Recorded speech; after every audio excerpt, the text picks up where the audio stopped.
Good morning, everybody. First of all, let me greet all figure skating representatives in this room. We have a good amount of work to do, but I hope we will be successful.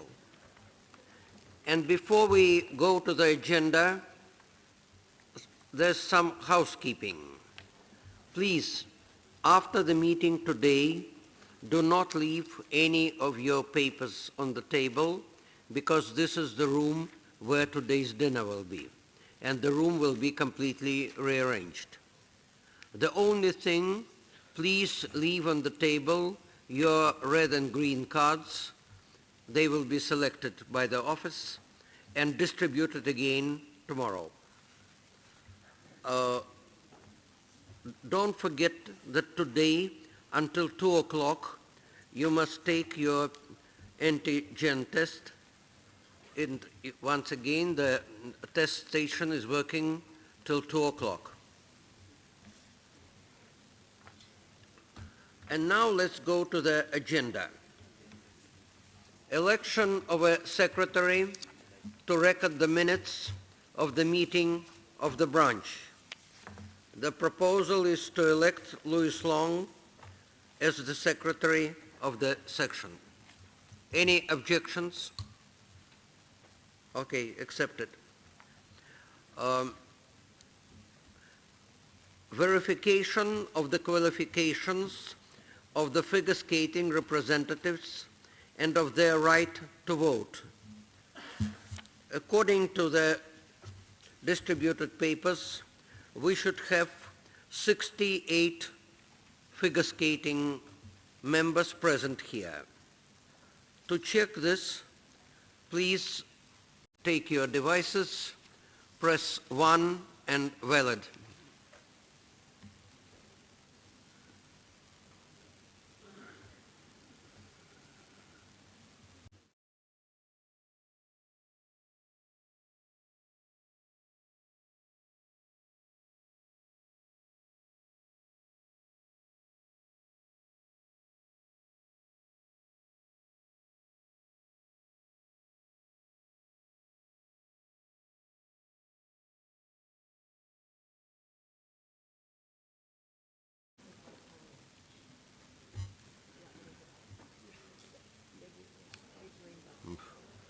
No, doesn't work.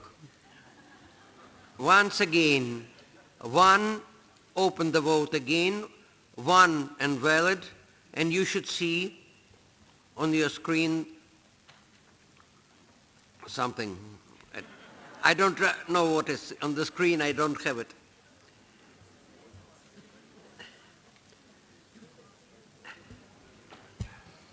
Value equal 1. 1 should be Freddy. 1 and valid. Value 1. Mm-hmm. Enough? Okay, let's close the vote. See where we are. Better, but not so much better. Some people are still asleep, maybe. Okay. Yes, it's too early. We'll do one more roll call, and then we'll see who is missing. And, open the vote again. Check your devices. There are still people coming in.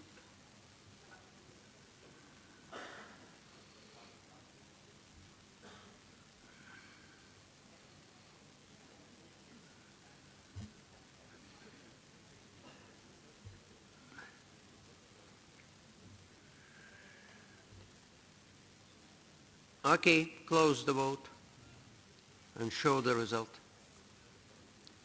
It's even worse. Okay, now show who are the members who are not present. Bosnia-Herzegovina, not present at the moment. Israel, present. Check your device. Liechtenstein figure? No. Luxembourg figure? Silent. Republic of Macedonia? No. Slovenia? Here. Chinese Taipei? No. Turkey? Where's Turkey? We are missing quite a lot. Freddie, shall we continue? Yeah, you can continue. I mean, we cannot force people to be in the room. Yes, when we come to the voting, we'll check once again who is present. Election of 2 scrutineers of the minutes. The proposal is to elect Katharine Rauch from Austria and Peter Levin from Sweden. Hopefully they are in the room. Where's Katharina? Yes, and Peter?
Any objections?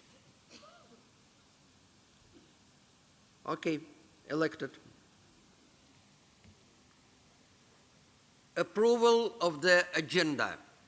Are there any objections to the figure skating agenda, including, I think, 2 urgent matters? If there are, please raise your card. Yes. Yes, good morning. Csaba Bálint from Hungarian National Figure Skating Federation. We just did a question and a proposal. If we can talk and vote first about proposal number 2.1 and after proposal numbers 153 and 154. And the reason why we are asking it, because if the proposal number 2.1 will be accepted, it might have an impact on the proposals 153 and 154. So I will maybe a little bit clarify.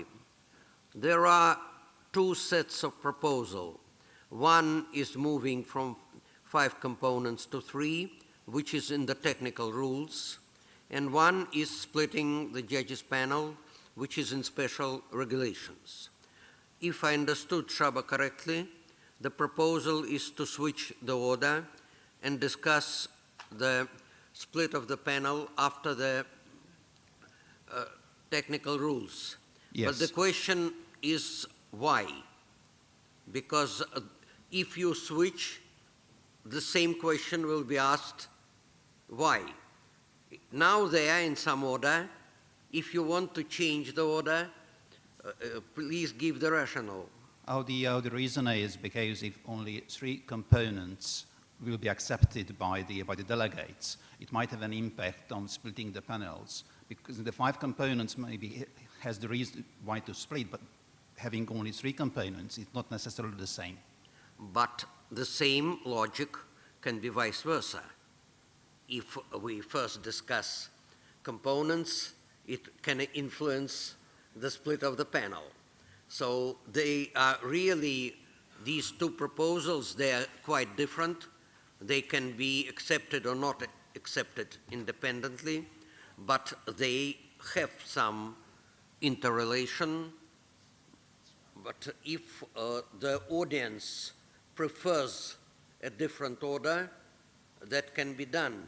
but then we need the vote. Correct? Thank you. Freddie? Correct? Yes. So let's have a vote on the order. Either we stick to the agenda and have the order that is now written, or we switch the two subjects, which means that proposals 153 and 154 will be discussed after technical rules. First, we must come back to people present. Again, one and valid. Let's see where we get now.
Test yesterday.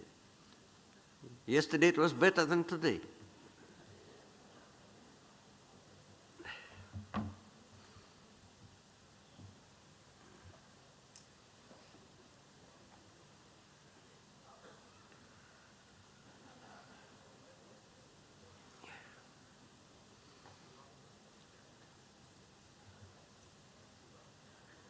Can we close the vote? Yes, the result. Please close the vote and show the result.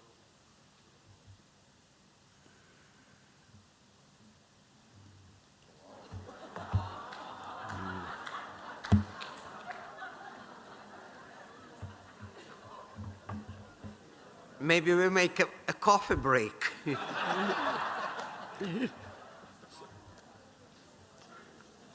Once again, please check your devices. I will wait several minutes.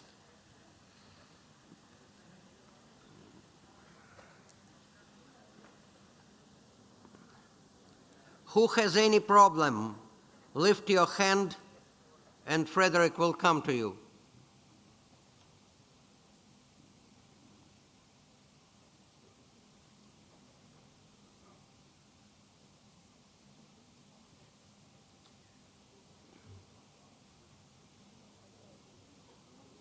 Yes? Okay. Shall we close? Let's close the vote and see. Oh, okay. And now where are 2/3 majority? 42. And simple majority 32.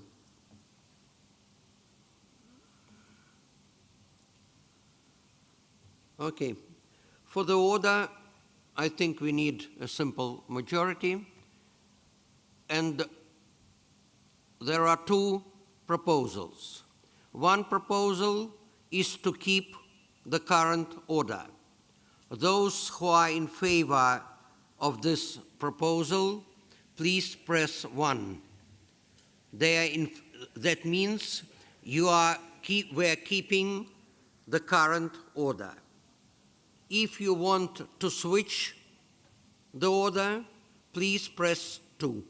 And after 1 and 2, valid. Abstained, if people are abstained, then it's abs. But Alexander, Yes. say that when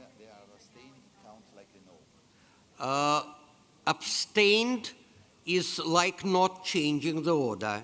Agree. Because the proposal is to change the order. To change the order is 2. If you want to change the order, you must press 2.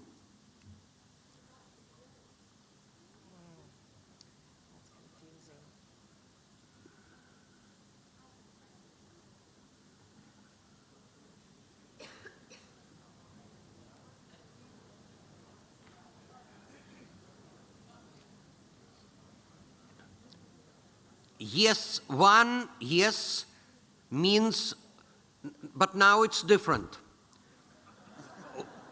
Let's not, okay, let's go with this. If we go with the screen, the proposal is to change. Then, or not? Let's take one question at a time. Okay, one question at a time. I don't know, we can vote. Okay, let's leave like it was because the screen is confusing. 1 means we stay with the order. 2 means we switch. 3, no opinion. That equals a no vote. Yes.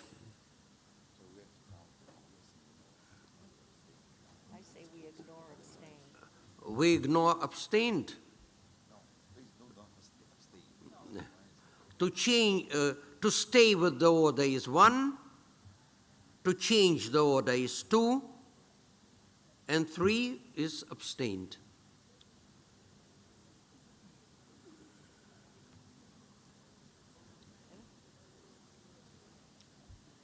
Enough?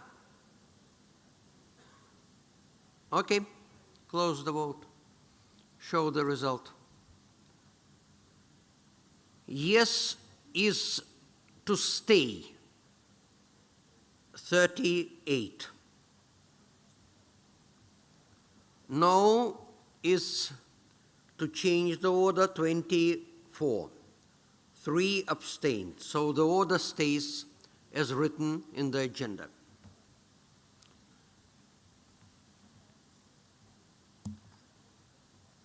Any other questions on the agenda?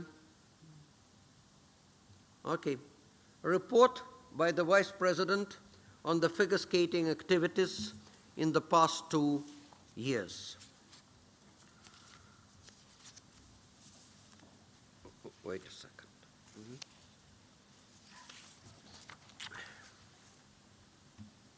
So, is there some...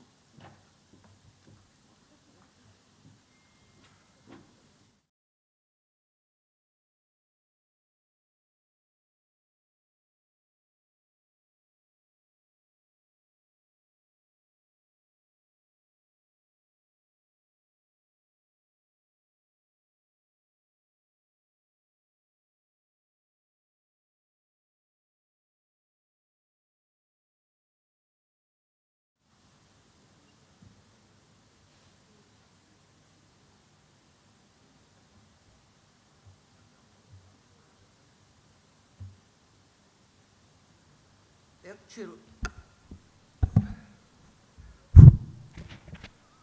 the report should be for 2 years, but actually I should touch also some activities in the previous 2 years because we had no Congress since 18. It was only online. Despite the pandemic, the ISU managed to conduct many ISU events and ISU championships. All championships 2020, except Worlds and Synchronized Worlds, World Championships 21, and all championships of 22. Personally, I would like to thank the Estonian Skating Union for what they did this year. They conducted 3 ISU championships and in a way saved us. Thank you.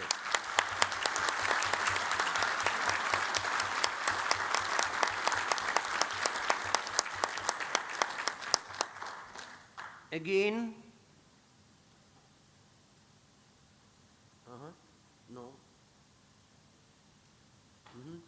Again, despite the pandemic, Olympic Winter Games 22 in Beijing were a great success, and special thanks should go to all Chinese bodies and persons who contributed to the perfect organization.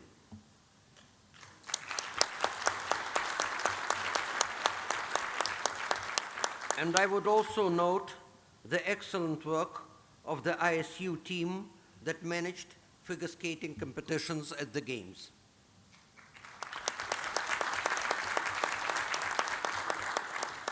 Next item I would mention is annual appointment of officials for ISU events. This is a very big work, as we have to fill every year around 400 positions. And as usual, we do this in summer, and then during the season, there are some replacements. Because of pandemic, there were many replacements during these seasons. In the past season, we had to replace around 25% of the original appointments. Many times these replacements happened at the last moment, and the ISU Sports Technical Director, Charlie Sear, worked hard day and night at organizing this process.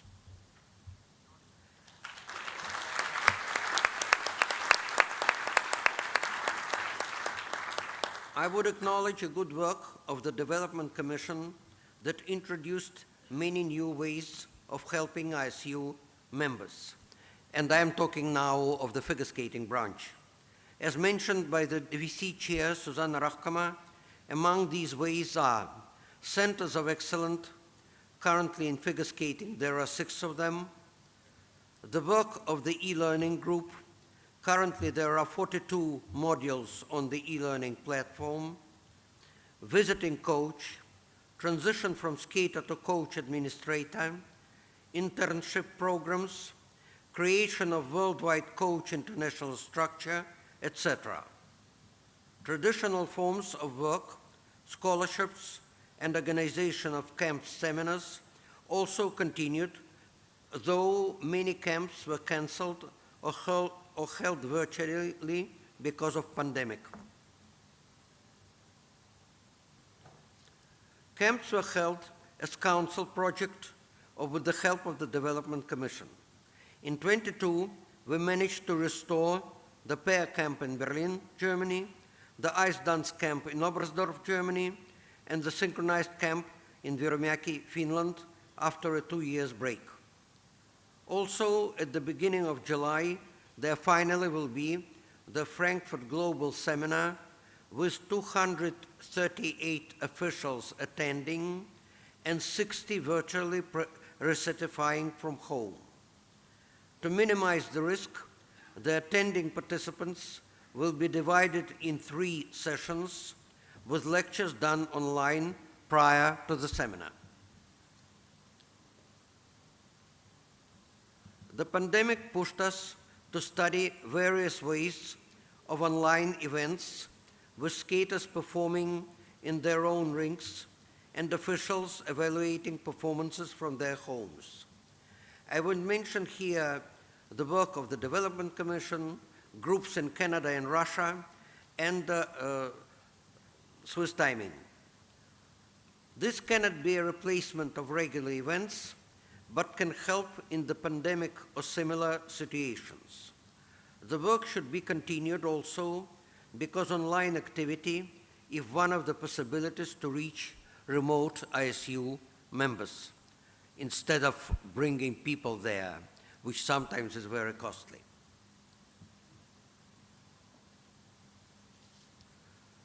Despite difficult circumstances, we finally started the work at a computer vision project together with the Canadian company SportLogic, headed by a former pair skater, Craig Bunton. The first goal is determination of jump rotations, but the technology can be used for other aspects of figure skating. First results are interesting and promising. Even I learned something immediately from these first results. I would also I would also mention a big work on proposals for the online voting in 2020 and 2021, and for this face-to-face Congress 22. Among the proposals to this Congress are the new format of the World Championships, transition to 3 components, and increase of minimal age of senior skaters. Next important part of figure skating activities is evaluation of judging, which finally developed into a formal system. It's just started, but it's already there is a system.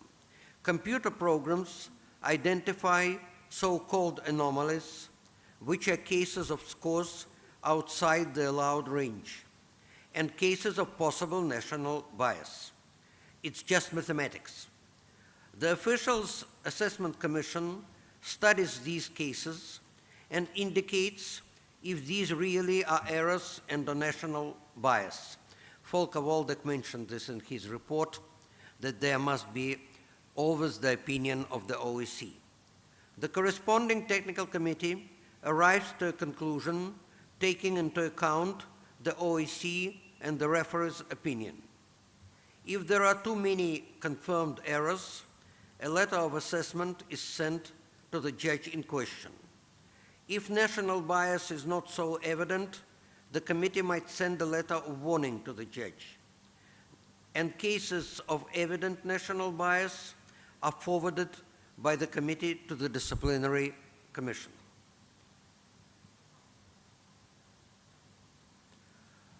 The ISU awards were done twice online in the seasons 1920 and 2021. Hopefully next year we will be able to conduct the ceremony live for 2 seasons at the same time.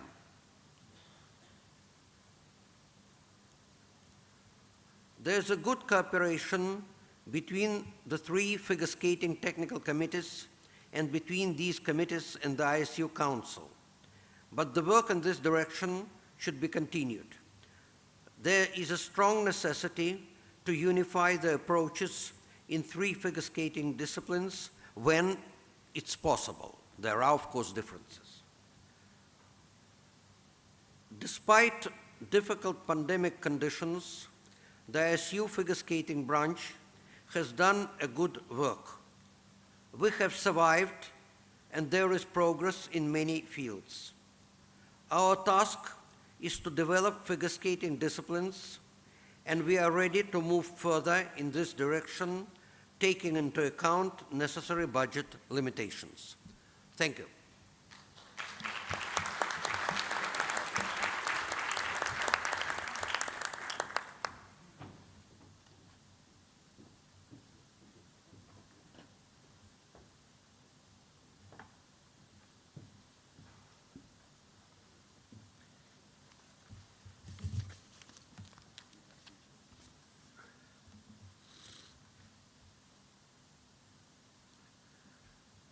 Eight,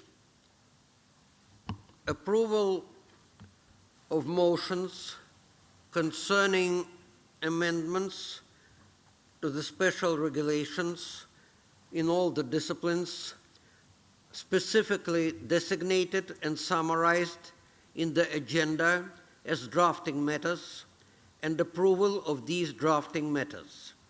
Motions and/or referral of certain of those motions identified as such for debate and vote.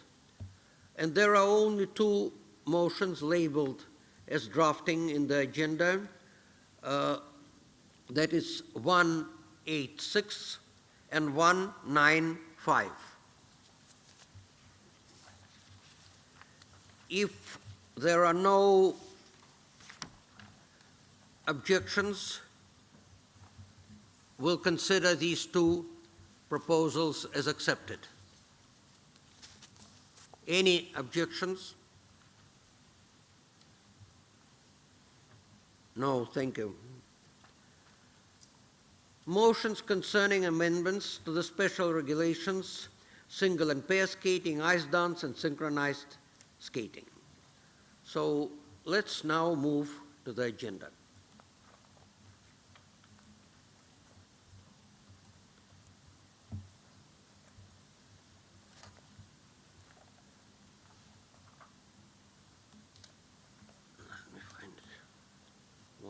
or something. Starts in 153. 153. Yes, correct. No, a second. 153. No, these jumps.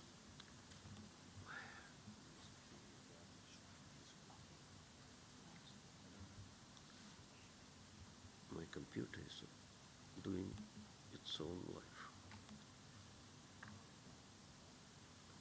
153. Well, yes, I'll do. Again.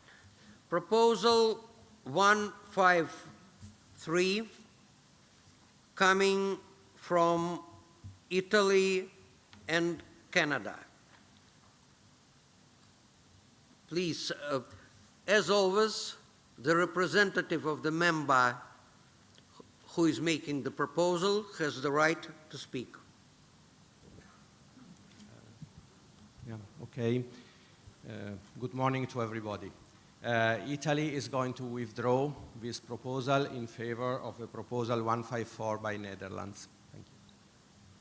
Karen Butcher, Canada, we agree that to simplify things, to withdraw the proposal, to focus on the proposal from Italy, from Netherlands. So the proposal 153 is withdrawn. And we move to proposal 154 from Netherlands. Mr. Prince, please.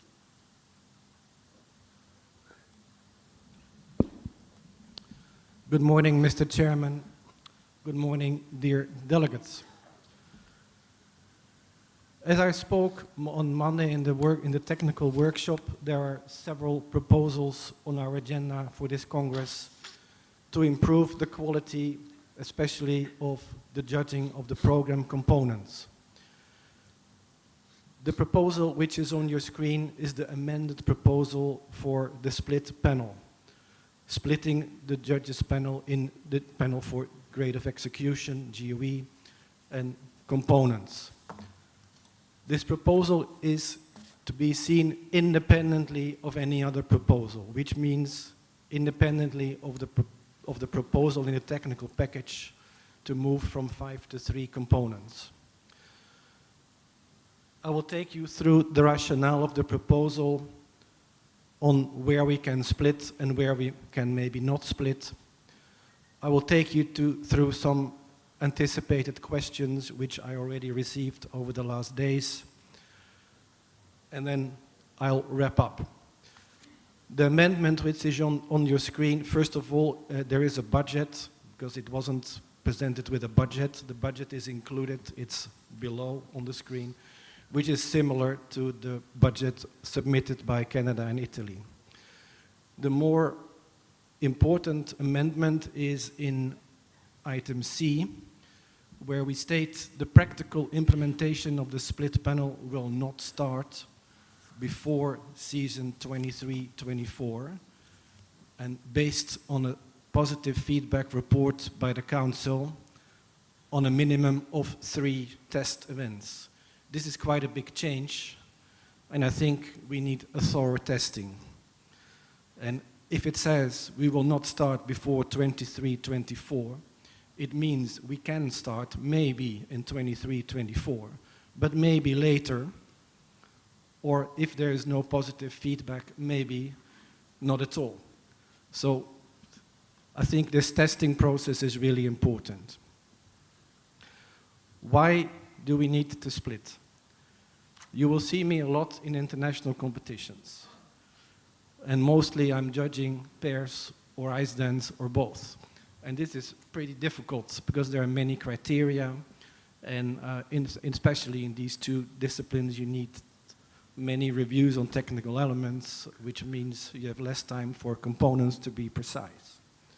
So to be better in the judging of all the criteria, I think the split panel will help a lot.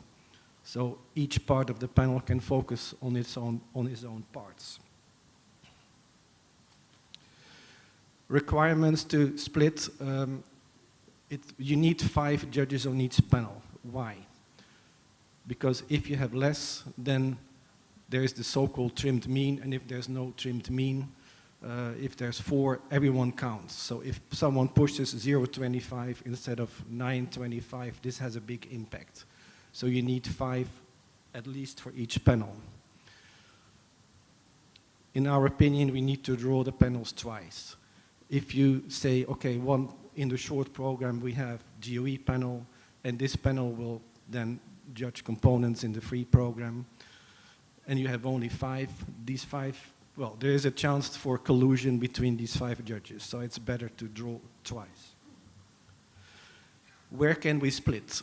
For sure we can split in championships because we have 13 judges anyway drawn. So there you can split, and we propose to add 1, so you can make 2 panels of 7. 7 for GOE and 7 for components. I realized later that for 4 continents we currently have 9 judges drawn, and in the technical package is proposed the 10th judge. So maybe for 4 continents we should amend this to have 5 and 5. So this is probably a further amendment to this proposal. For the Grand Prix, we currently have 9 judges, and we propose to add 1. In practical terms, maybe it's not even an addition of the judge, as the judges that are there can maybe serve in 2 or 3 segments, in 2 or 3 events. So maybe it's the same number of judges. So in Grand Prix, I think we can split as well. In the Junior Grand Prix, we propose the split only if there are 10 drawn judges. So if there's, let's say, a Grand Prix with 37 girls and 17 judges for ladies, let's say, for sure you can split. But for ice dance, sometimes there are less than 10, and then you just simply cannot split. Now to some anticipated, in international competitions, there's few judges, so you cannot split, and this is just how it is.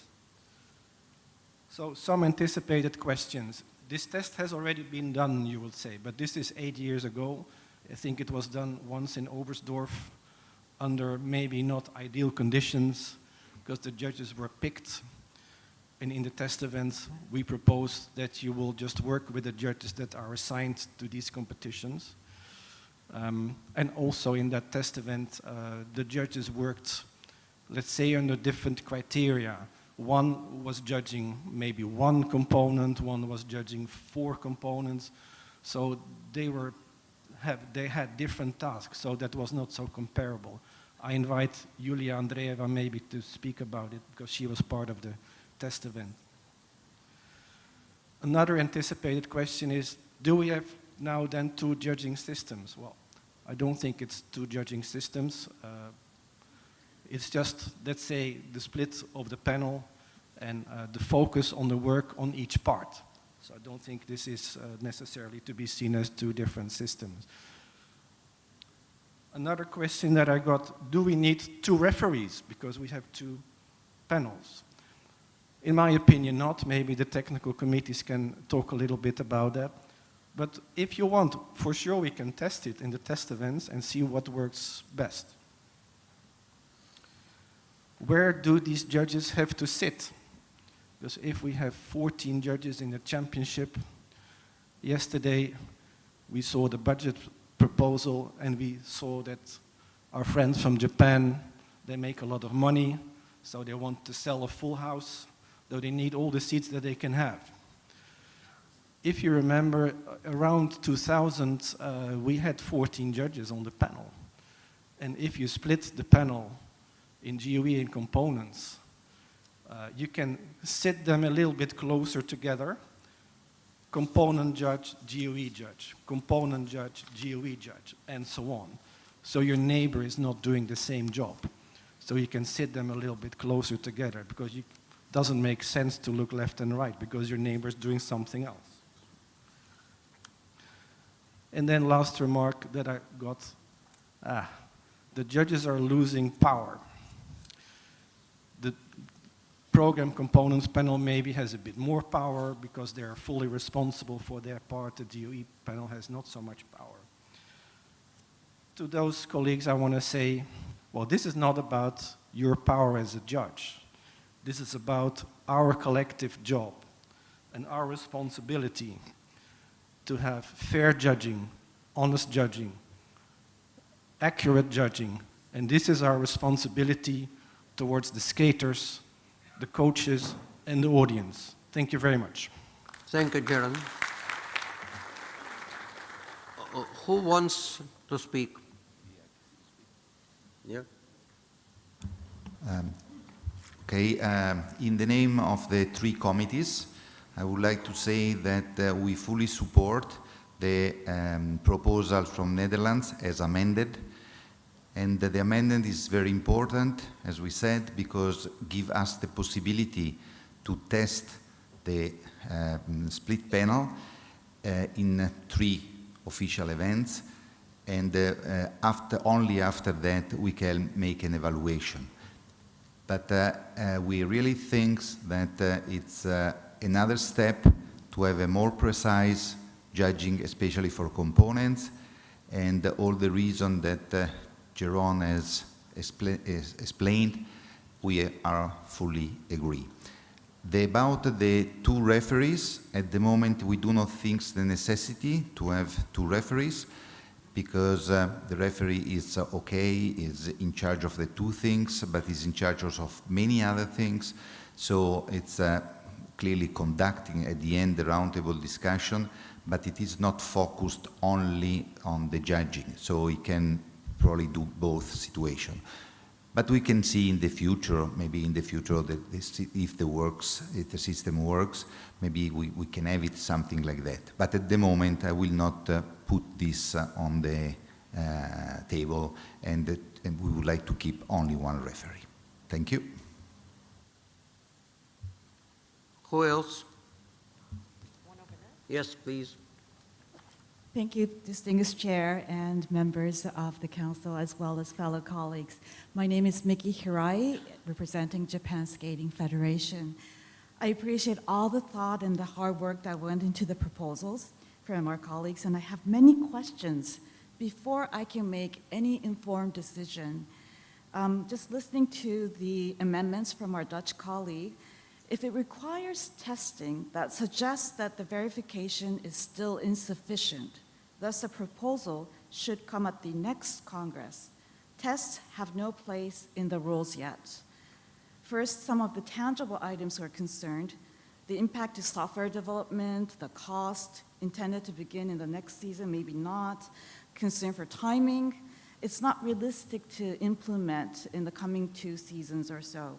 And what are the impact on the event management for setting up a split panel? Premium ticket seats, as you suggested, we might have to give it up. Our broadcaster partners, they might have to give up their positions, and our photographers as well. Can you suggest a way how we could address these issues that are on this path? Our colleagues said we can have the judges sit closer, but due to the pandemic, we cannot. And NHL venues might have difficulties, as well as the Winter Olympics, with padding requirements for short track. Seat-kills, photographer positions, ISU and broadcasters positions, premium ticket sales. These are all tangible issues. But the most important issue is judging itself. I understand the intent is to make it easier for the judges and to the viewers and be more transparent for the skaters and audience. We completely agree with this. Can you elaborate on how to manage the discrepancies we can expect from this system? There's a simulation that we have seen conducted with the gaps in the level of influence 2 panels will have. Currently, all judges are evaluating both the components and GOE, so their level of influence is at parity. Meanwhile, with a split panel, it shows that there will be a gap of from 2 to 6 times difference in the voice one panel has over the other. Extreme cases suggest that there are 22 times difference in the value and the voice of the 2 panels.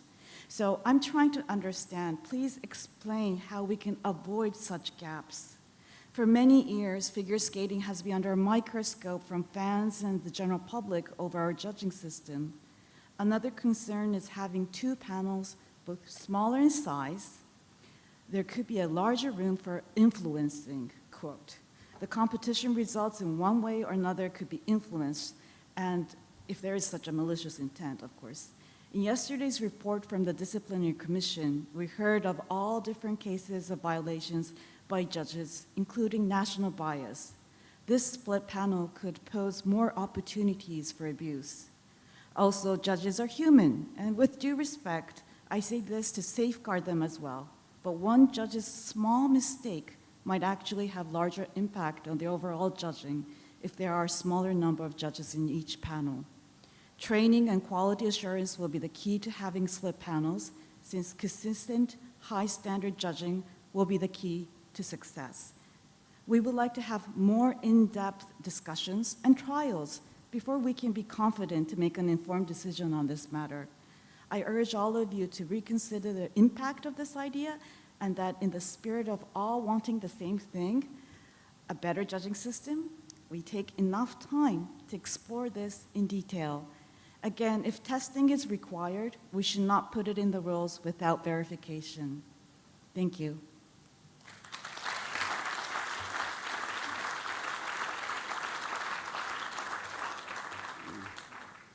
Anybody else?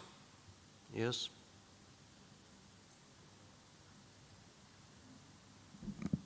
Good morning, dear delegates, dear President, Vice President in this case, sorry, Chair. My name is Mika Saaralainen, I represent Finland Figure, and we fully support the Japanese colleague delegates' comments on this. The idea is very good, as we discussed earlier when we were in the technical rules. We need to do something.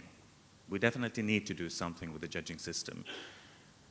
But the problem in this, as we see, is that it is not ready. The proposal is great, and with all my respect to my Dutch colleague, we cannot decide anything here which is not tested. Before testing, we decided something will be implemented, and with all due respect to our dear colleagues in the Council, we feel that it needs to be decided in the Congress. It's such a big decision. So let's continue the discussion. Let's have a full testing of this idea, because it is worth to test more than once, which was done, I don't know how many years ago, 10 years ago, I guess. So it needs to be tested, and we fully support the testing process, but the decision, even with the amendment, needs to be, first of all, tested before bringing it to the Congress, and second of all, it needs the decision of the Congress. Thank you.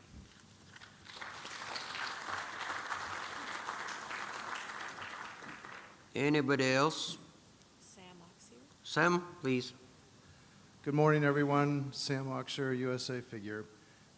We really appreciate the analysis that Japan has done and find it very insightful and support the idea of testing first. We think we definitely need change in the judging system. I don't think anyone would disagree with that. And this is a worthy proposal to test because we would love to see different use of the component marks by the judges and a real positive result. But just a point of information, the term positive feedback, we'd like that to be a little more granular so that there's clear evidence that the judges would use the component marks differently. And then we could fully support this. Thank you. Anybody else? Over there? Yes.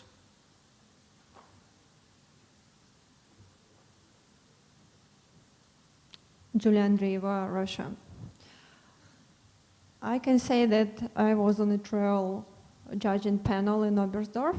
Then we tested the separate technical and components. Different judges did different tasks, and mine was, I remember this very good, it was elevated GOE and skating skills. And next day, I could not remember any performance of any skater because I was focused on one thing. I forgot all the programs. I think it's really difficult. We are humans, and we should change the logic of the judging.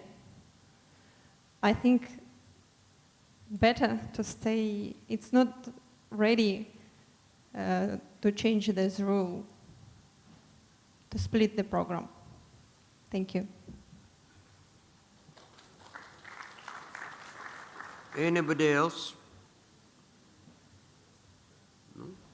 Alexander, maybe. Yes.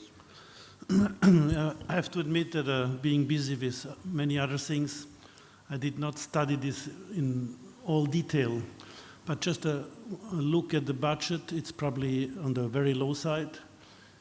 For example, it does not include the change of the software, because there will be clearly a change of the software. And then if there are more judges, I think the judges' stand will be more expensive.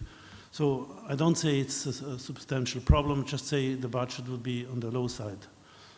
The second point is, I think it's clear that it could not be implemented immediately next season.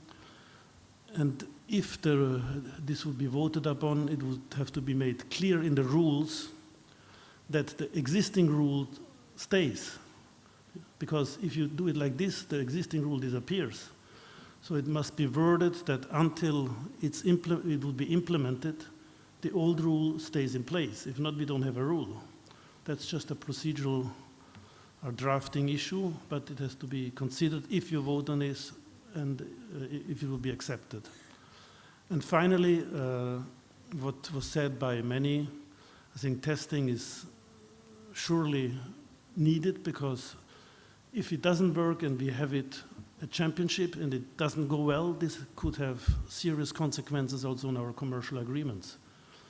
And our organizing members, they are not prepared right now.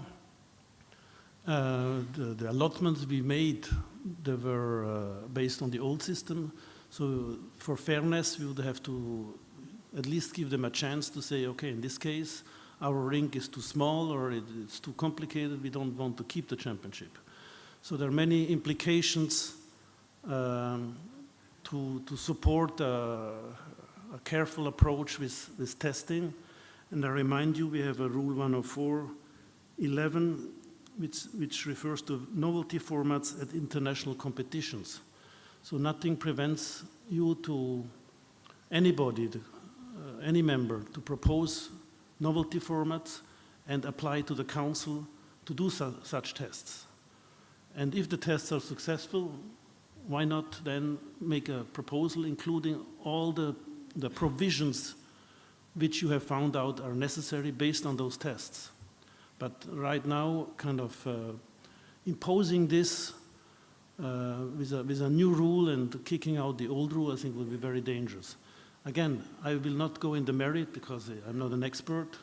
So this is up to you to decide if the judging and the change would be beneficial or not. But if you go this way, clearly a step-by-step approach would be much better. Thank you. Thank you, Freddie. Yeah. Yes, Fabio. Clearly, we understand that there is some problems related to immediately implemented, and the test, it's really important. So coming out from the discussion that we had and also what the General Director has said, maybe a good way could be that there could be a motion from the Congress to test for the next 2 seasons with at least maybe 3 events per season, this, and coming out in the next Congress to have the proposal that it will be tested and probably more efficient. Just one consideration that next time will be the Congress in between the 2 Olympic Games. So if we proposed, this means that the Olympic Games will be judged with a new system, and we have only 2 seasons in front. But because these do not change, in my opinion, the programs of the skaters and even the way of judging, because frankly speaking, I do not see any problem to judge half of what we have to do now. So it's just less work for the judges. I think that this can be anyway done even 2 years before the Olympic Games. So if I try to make this proposal, it can work on that? Thank you, Fabio. I have a question to you. If we accept a sort of resolution to test it, to try it, who bears the expenses? Because to test it, it costs money, you must have more judges, you must maybe rearrange the podium and so on. You must do something with the software. Who takes the expenses? Personally, in my opinion, if it's a resolution of the Congress, should be the ISU that will provide these expenses. Freddie. Take off the mask. There will be no test. So you No. So you mean we can approve immediately? I'm kidding, sorry. You're obviously free to make this resolution. We have an agenda item on Friday about the budget. By Friday, you would have to come up with a basic budget. You don't have to go in details, but you have to have a ballpark figure with some basic reasoning what it would involve. And then we would have to add this to the existing budget which has been presented, and it would have to be approved by the Congress. But I'm pretty, well, I cannot talk in the name of the Congress, but I'm rather optimistic that this would pass. Okay, so we can proceed with the resolution. We present the budget, and at the end of the Congress, we present the resolution and the cost related to that. Yeah, I think when the Vice President reports back from the session, because an agenda item about the session, he should say that under this proposal, the conclusion of the figure skating session was to present the following resolution, including the following budget. And then we act upon during the budget discussion. Okay, thank you, Freddie. Thank you. Now, yes, Jaron. First of all, I would like to thank you for all your remarks, especially the delegate from Japan and the Director General. I fully support the idea of Fabio Bianchetti to, let's say, replace this proposal by a resolution to test for the next seasons. And then I would withdraw this proposal in favor of this resolution if you agree with that. And this resolution will then be voted on Friday. Is that correct? Okay, thank you. So the proposal is withdrawn, and the text of the resolution will be presented to the full Congress. And I would ask Fabio to coordinate this text. Okay, thank you very much. Okay, thank you.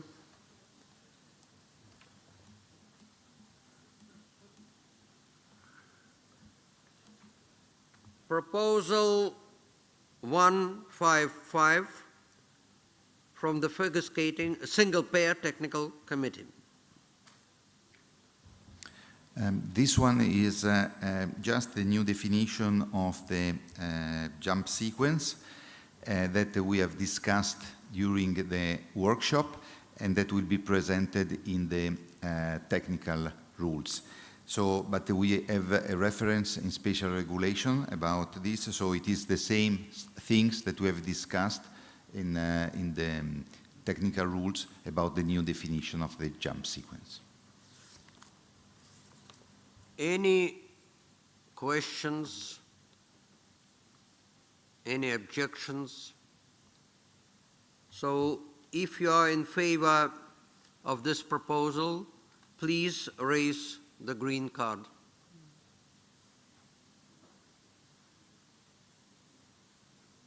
Thank you. Against? One. Abstained? Nobody. So one against. Accepted. Proposal 156 from Finland. A second. I think it's a clarification. Can Finland say something? Yes, Mr. Vice President, we can. Thank you. This is just a clarification to be added to Rule 515, where we have inserted the actual paragraph of the rule. This is within adverse conditions related to the skater or their equipment during the program. This is basically just a clarification. Agree. Who is in favor of this proposal? Please, green cards. Thank you. Against? Abstained? Accepted unanimously. Proposal 157 of New Zealand.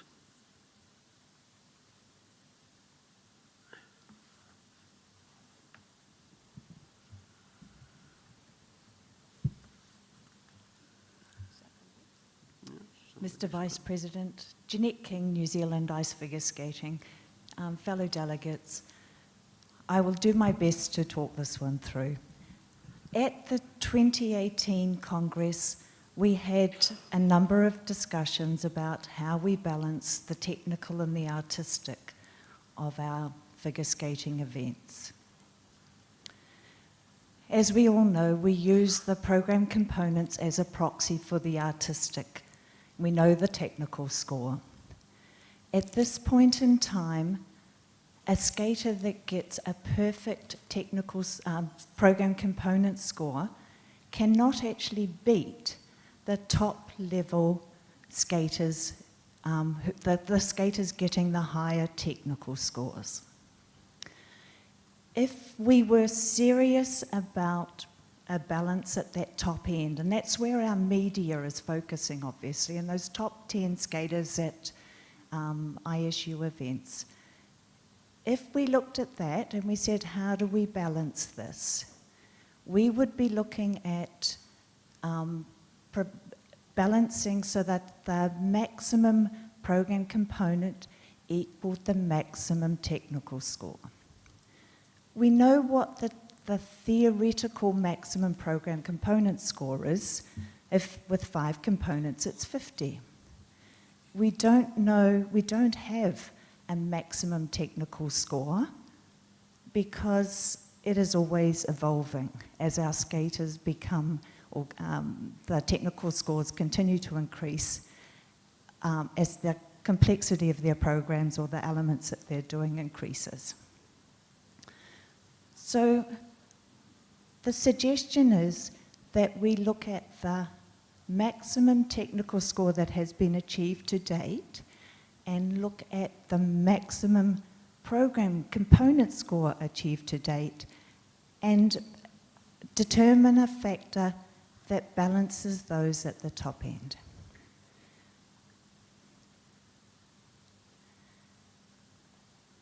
We appreciate that this creates some anomalies further down. So for example, in the junior programs, because they have a lower technical score, the program component scores would actually have a higher value. There would be more benefit for a skater in focusing on the program components, so the skating skills and the performance and everything else.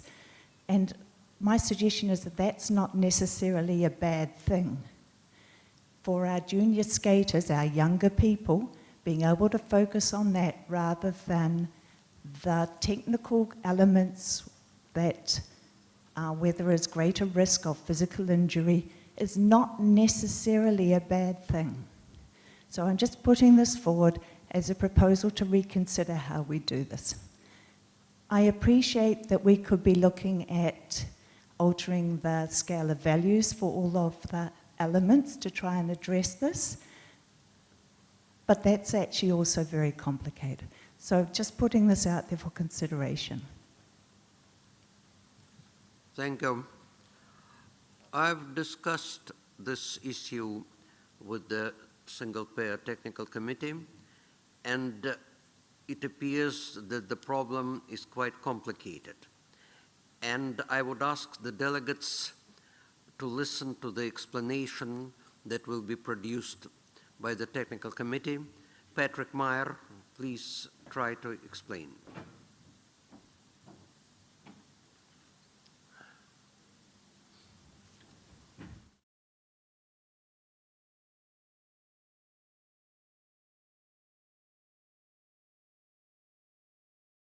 To explain you where we are, and yeah, I'm also from Swiss, like Freddy Schmidt, so I will try to do it as fast as possible, but as slow as needed.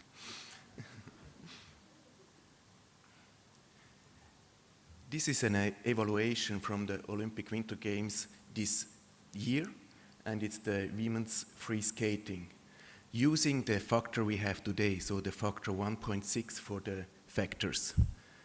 The blue line is how many points a skater gets from the technical side in percentage from all the points he gets. And the red line is how many points he gets from the components, also in percent from all the points. And on the left side is the first place skater, and on the right side the 25th place skater. So it goes first skater, second skater, and so on in the places. What you can obviously see is that the top skaters, they get a bigger amount of score from the technical side. Unluckily, for the last placed skaters, it's the opposite. So we have not a line, parallel line, we have a line which is crossed. This is the same competition, it's just ordered a little bit better. I ordered it in groups. I used the average from the first to fourth placed skaters, and then the next group is the place 5 to 8, and so on. So you can better see the tendency from the percentage. The picture is not that wild and looks more organized. And here you can better see the difference between the top skaters and the lower level skaters. The green line is the average over all skaters. So at the moment for this competition, the average, what the skater gets from the technical points is 50.2% of all. So for the average over the whole competition, it was quite balanced. But of course, for the top skaters, not. So this makes it a little bit difficult, the whole situation. For this competition, maybe you could say the biggest part of the skaters get more from the technical side than from the component side. So maybe possible to adjust the factor a little bit. Now I show you what happens when we change the factor just slightly. So this is with a change to 1.8, the factor. So we raise the factor from 1.6 to 1.8. The picture stays more or less the same. No, not the same, but the top skaters, they are still unbalanced. They get more points from the technical side. But the big part of the skaters get more points from the component side. So for a lot of skaters, already this small change will end up in an unbalanced situation. The average over all the skaters is like 47%. And now it's the same with the factor 1.8 with the group of skaters. So the picture is not that wild, and you can see the tendencies a little bit better. And now I show you what is more or less the proposal from New Zealand, that we do it balanced for the top skaters. Then it looks like this. The top skaters, they are quite balanced, but for everybody else, the component part is have a much bigger weight than the technical side. And the average over all skaters in this competition would be 41% for the technical points. So you see, the situation is not so easy. It depends for whom we want to make it balanced. It's not a very easy task. I can show you also the men. So this is the men free skating from the Olympic Winter Games. the same story. And we have more or less the same picture. The top skaters, they are unbalanced in a way that they get more points from the technical side. The lower level skaters, they are unbalanced, they get more points from the component side. Now this picture is maybe a little bit better because a bigger group of skaters are more or less balanced. And I can show you what happened when we use a factor, when we try to make the top skater balanced. Then again, for everybody else, it's kind of unbalanced. For us, there are some important things.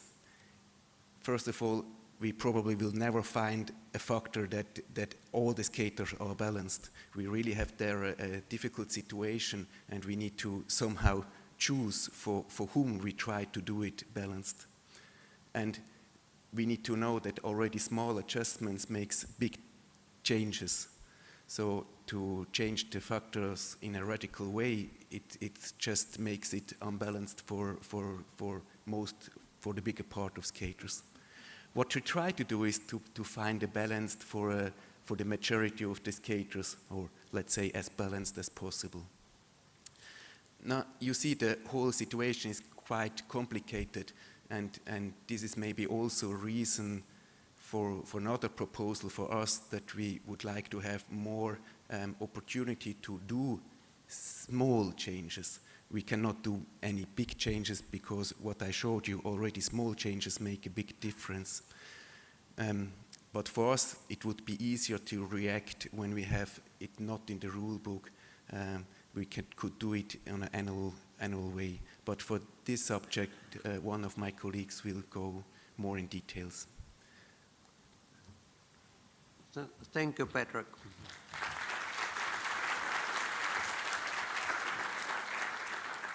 Some years ago, I did a similar research and understood at that time how complicated the problem is.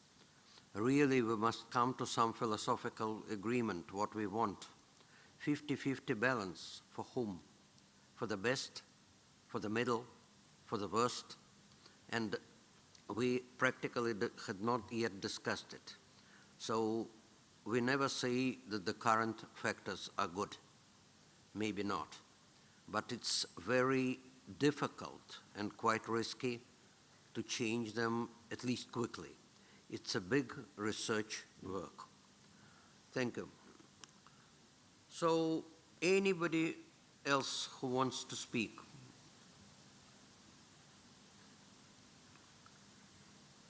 Oh, and we must put the New Zealand proposal on vote in any case.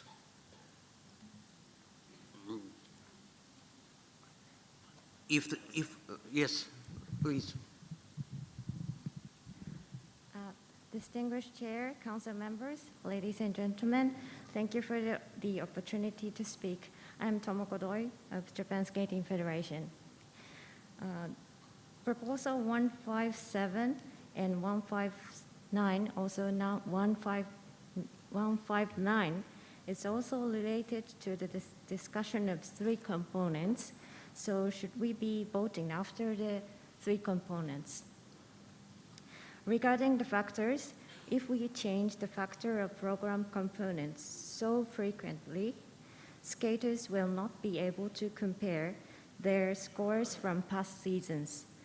They lose the standard to determine how much they have improved from before. Also, the concept of personal best, highest score ever, world record score, will have no meaning. Is this what we really want for our sports? Does this serve the skaters and audience? We already have the ability to change the factors every 2 years at the Congress. Thank you. We have started jumping. At the moment, we are still on 157. And let's have a vote on 157 from New Zealand. Who is in favor of this proposal? Please raise green cards. Nobody, even New Zealand doesn't raise. Yes, one. Okay. Who is against? Who is abstained? So only one vote in favor. Rejected. We cannot discuss 158 now because it's related to 3 components, and only if 3 components are accepted, we can return to 158. I just make one clarification that 158 does not change anything to the current balance. It's just recalculation of the current factors so that 3 components have the same result as previously 5. There was no attempt to do anything else, and maybe in future there should be such an attempt, but we considered that we are not ready yet for that. It's just not for discussion, for information. And now we move to 159 from the single payer committee, or from all committees, maybe. All committees. To take the components factor out of the rule book, use them in a communication. Who will speak, Fabian? Me. I will be Alexander. Uh-huh. Okay, so I'm speaking again in the name of the 3 committees. They request to take out the factor for components from the rule book and to put it in an ISU communication. It is related, as you have shown, to the fact that we need to have some adjustment, but this adjustment must be very carefully studied and should reflect the composition and the technical part of the programs. If we have this factor in the communication, we can every year adjust very slightly the possibility to make correction, and we have not to wait every second year to make any correction. It's not to have any power, because really I've heard that in this case the technical committee has a power, and it's not related to that, because we wanted to be very sure, and in any case when we will propose any kind of changes, this has to be approved by the vice president, by the sport director, and by the president. So it will be not only the committee that decides. Clearly the committee will propose, but it is not the committee that decides the final situation.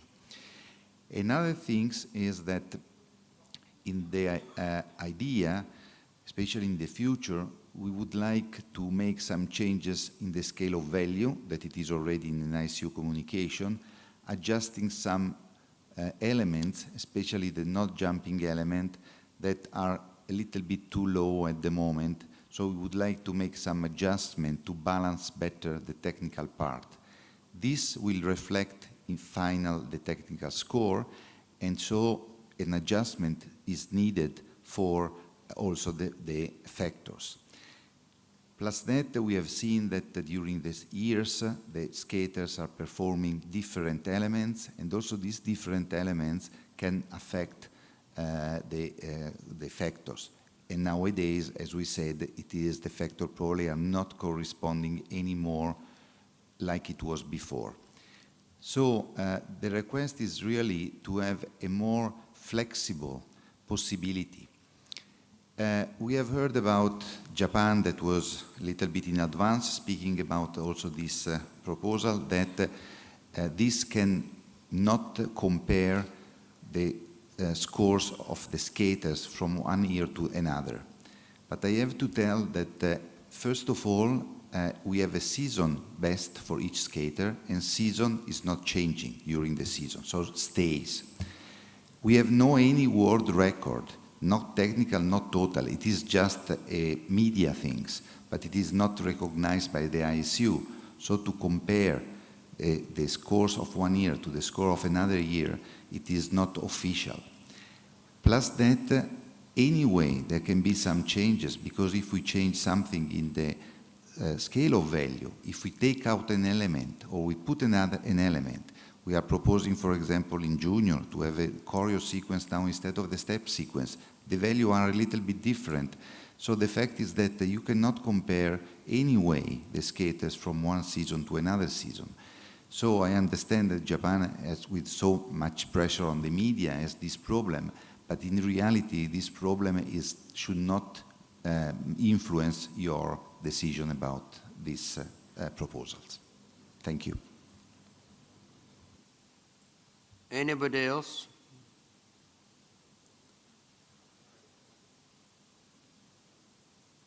Okay, no, nobody wants to speak. Let's first see if we need the electronic vote. Who is in favor of this proposal?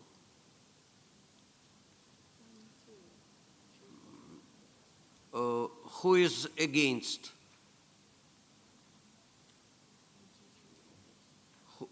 Who is abstained? In total, if you add all the voices, it will not be the number of people in the room, sorry. We'll have to do electronic vote. So, yes. 1 means in favor of the proposal, 2 means against the proposal, 3 abstained.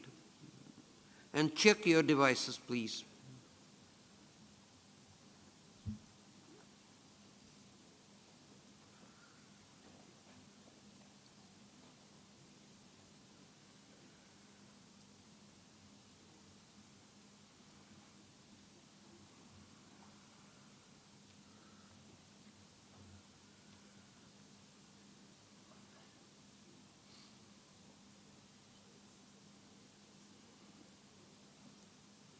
Ready? Okay, let's close the vote and show the result. 41 yes, 18 no, 7 abstained. There are not 2/3 majority. The proposal is rejected. 44 was necessary, and there's 41. Now,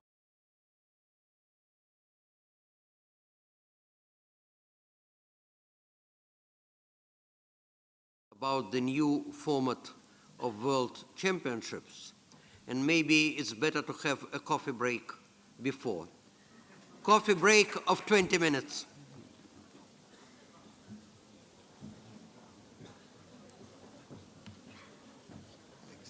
You have not to ask the vote.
I was accused of announcing the break of 20 minutes, but now it lasted already half an hour. If I would announce half an hour, it would last maybe 40 or 45 minutes. Let's continue. The next two items, 160 and 161, is about a new format of the World Championship starting from the season 24-25. And I'll make a brief introduction. The whole format was an ISU answer to many members' requests that there are not enough entries for World Championships.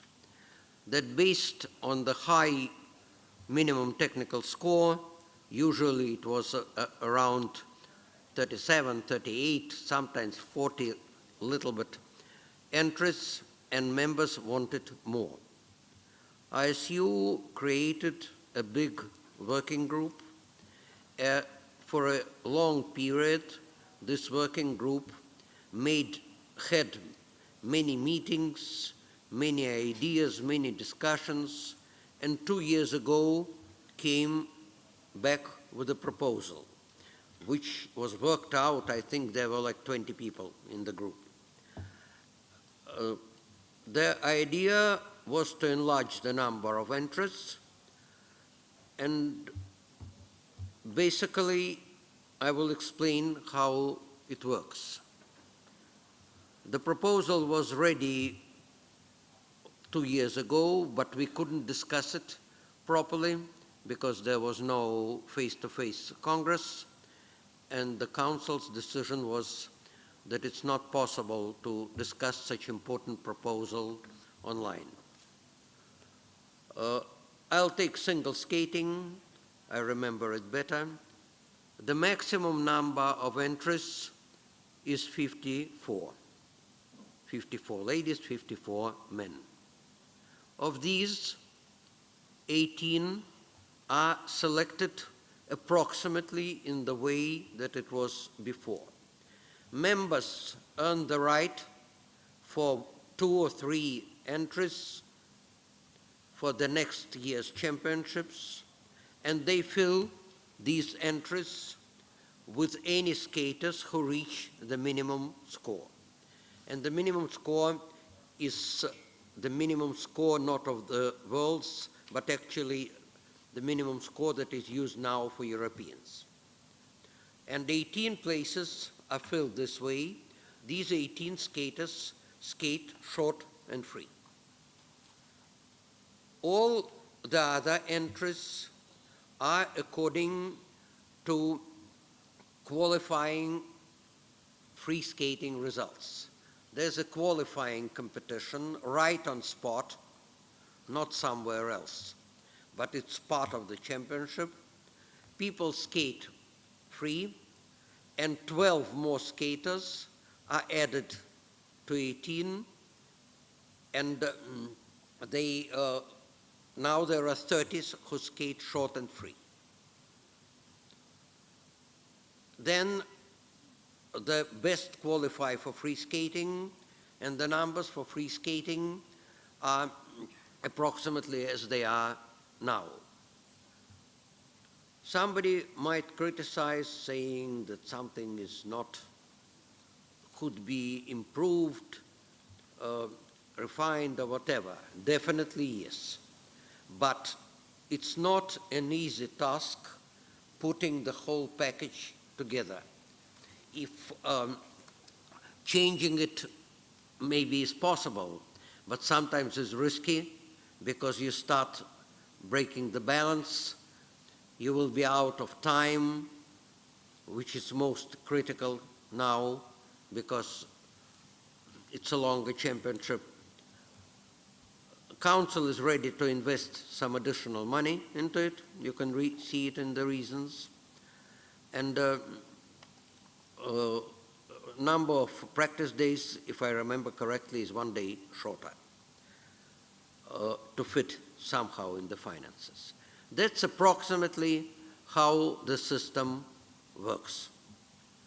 If there are questions or remarks, I would welcome people to speak.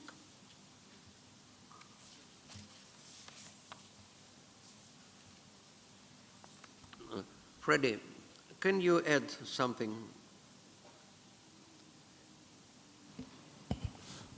No, I think your summary was very, very accurate. Maybe just to refresh your memories, during previous congresses, quite a few, there were long, long discussions, especially coming from smaller members, to find a way how to make the World Championships more accessible. And this went back and forth, and there was never a solution. This working group really looked at all aspects, and it's highly complicated. The drafting was really complicated. But at least there's a full product now there, and the net result is that there will be more skaters at the World Championship. That's the key goal. Not all of them will go in the final round, but they will be at the championships.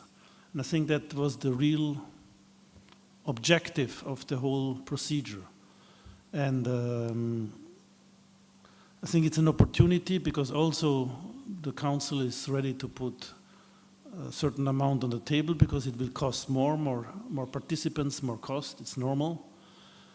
And the alternative would be to go on like now, which a limited number of entries, but which clearly are not making everybody happy.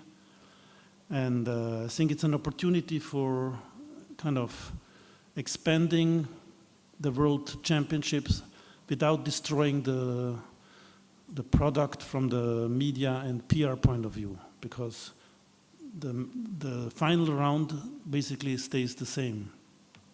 So I really would suggest that you have a serious look and act on this opportunity and don't let it pass by, because if you vote it down, we continue as we do now. I think having amendments here and trying to fix this, then you change something else and forget this, and then we end up in a mess. So I really, having been part of this working group, I really urge you to be courageous, and that even if you have some doubts here and there, to really say, okay, let's go, let's make a one or two step forward. And if in the next 2 years you still find out there is something really not good, you still can come back to the 24 Congress and say, wait a minute, why don't we do a little adjustment here or there, but we achieved the big step. So this is what I can say. Thank you.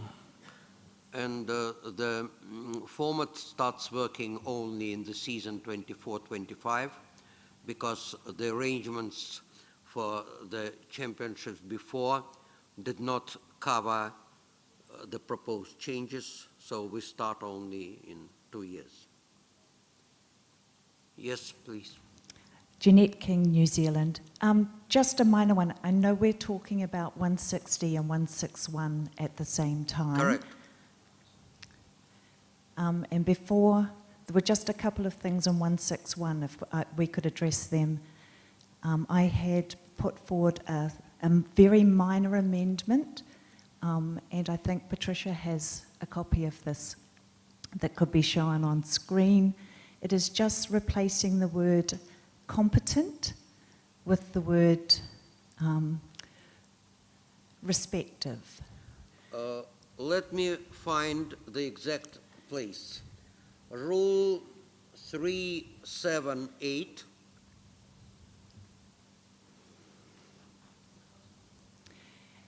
It is simply that... Proposal 160. Yes, I'll find the place.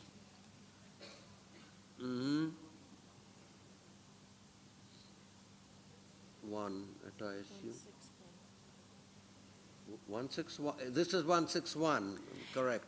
Yes, I was just making sure that if we were talking about if I found the place, 161.1 at ISU championships In single and pair skating and ice dance, the entries by name must reach simultaneously the competent directors and so on, to replace competent by respective.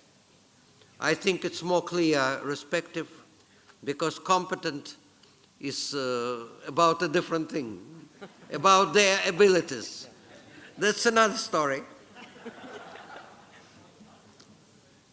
And the other is just a request that under there's paragraph 4 under Rule 378 that concerns the combined element score proposal. Is this something that we could consider separately from the rest of 161? Once again, please. Minimum score. Can you repeat? So the request is that we consider paragraph 4 of this proposal 161. If we could consider that separately. This proposal, this paragraph concerns the combined elements score, and I think this deserves consideration separate to the qualifying round considerations. What does she want to take it out? Yes, and address it separately? Well, but I suppose even if we address it separately, we must do it now. Because it's part of the proposal. Yes, thank you.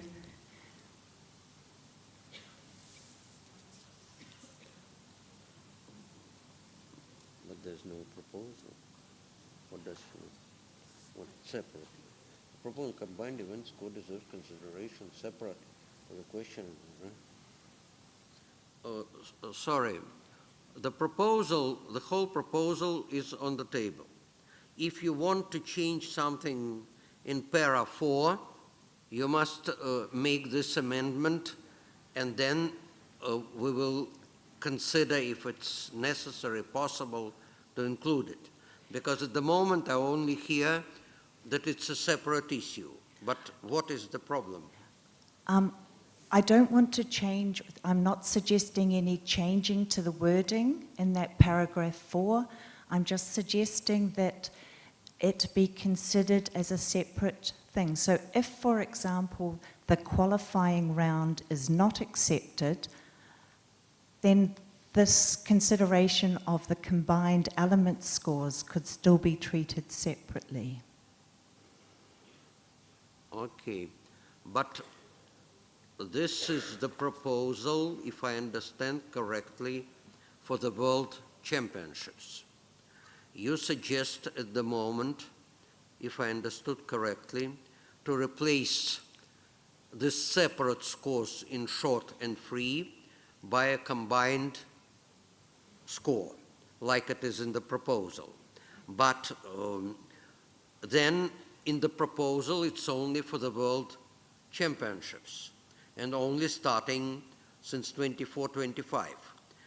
Do you still stay with this or not? Yes, yeah. Yes. So the proposal of a combined score by New Zealand is suggested for only for World Championships, starting with 24-25, if the whole proposal is not accepted. Please.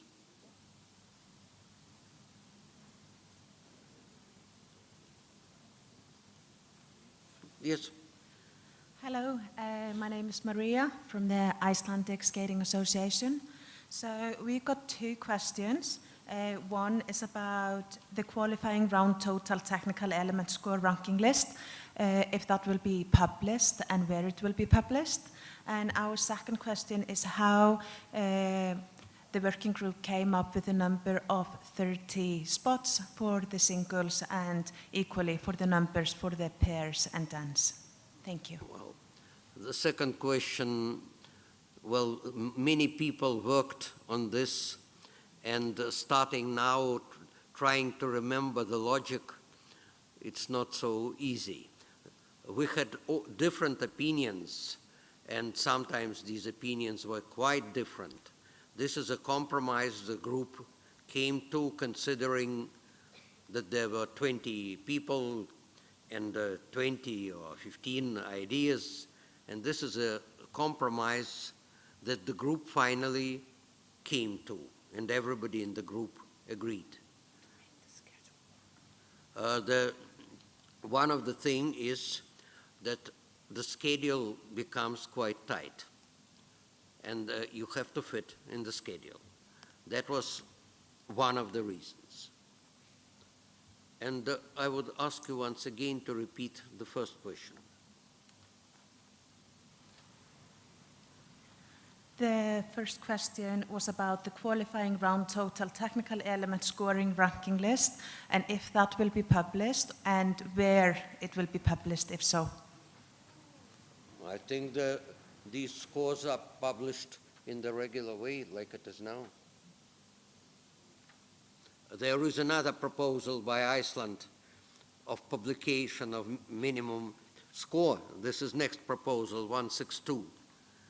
It might influence this, but if we decide positively on 162, this change will be for everything.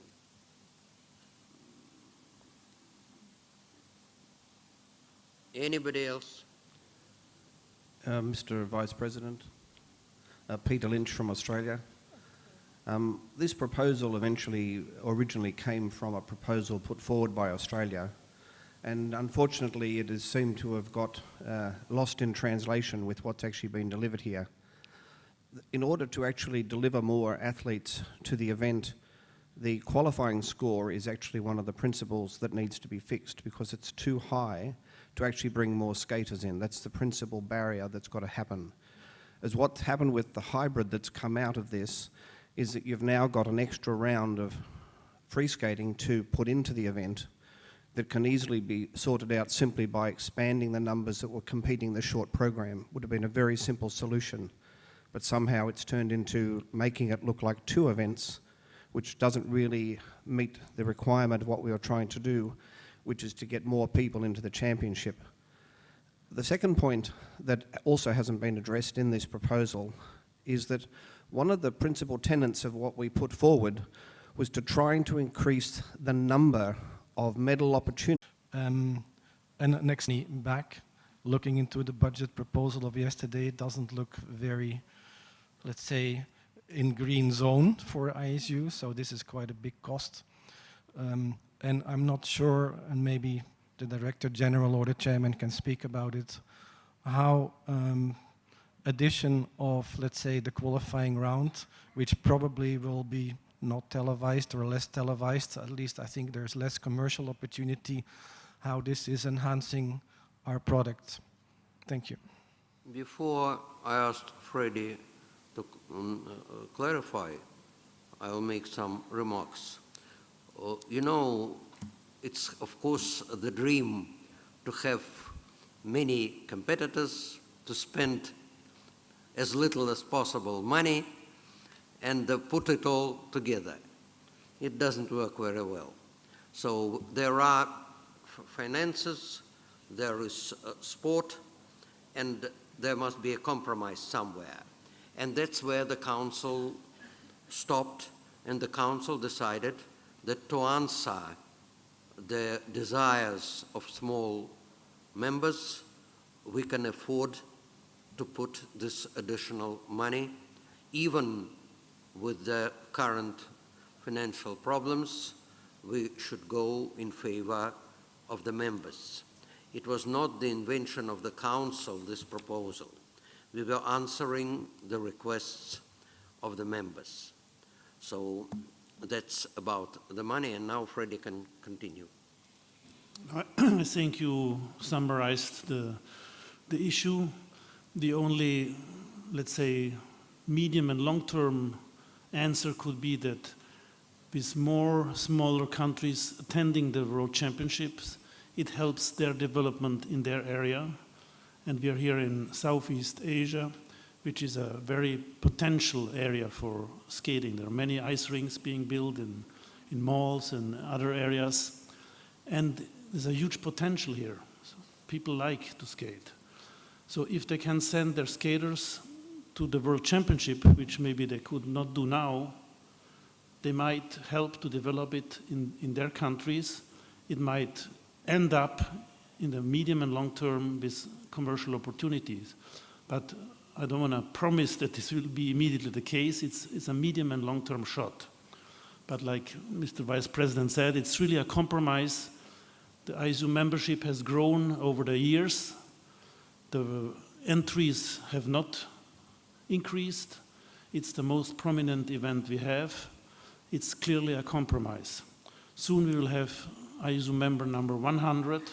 So this is really a gesture towards those who, time being, didn't have a chance to send their skaters to the World Championship.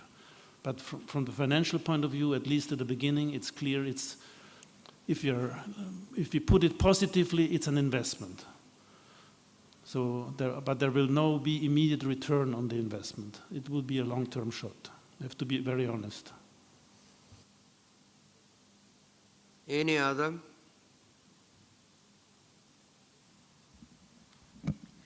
Margaret Worsfold, Great Britain.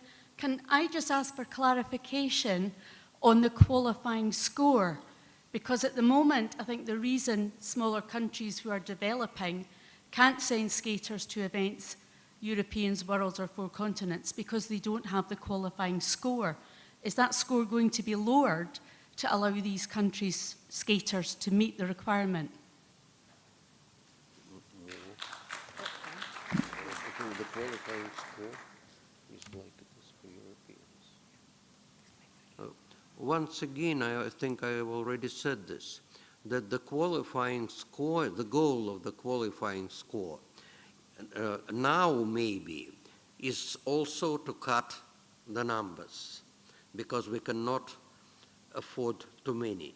In this system, the goal of the qualifying score is more not to allow really weak skaters to compete. That's why the minimum score will be decided, but the idea is that it will be like the score for Europeans and for continents, and not like the score for the current worlds, which is, of course, quite high.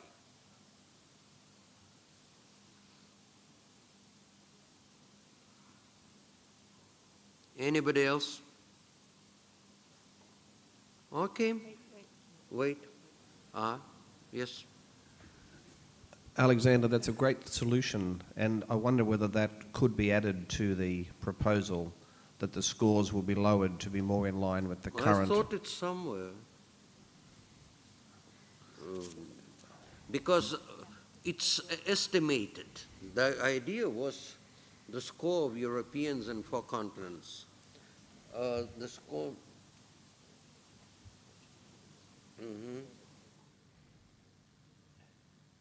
Yes, no, or ISU World Championships. Yes, also. Freddie, how can this be integrated in the text? Because it's not exactly counted. It will be proposed like usual, the minimum score. But it will not be definitely as high as the score for the worlds, because the goal is quite different.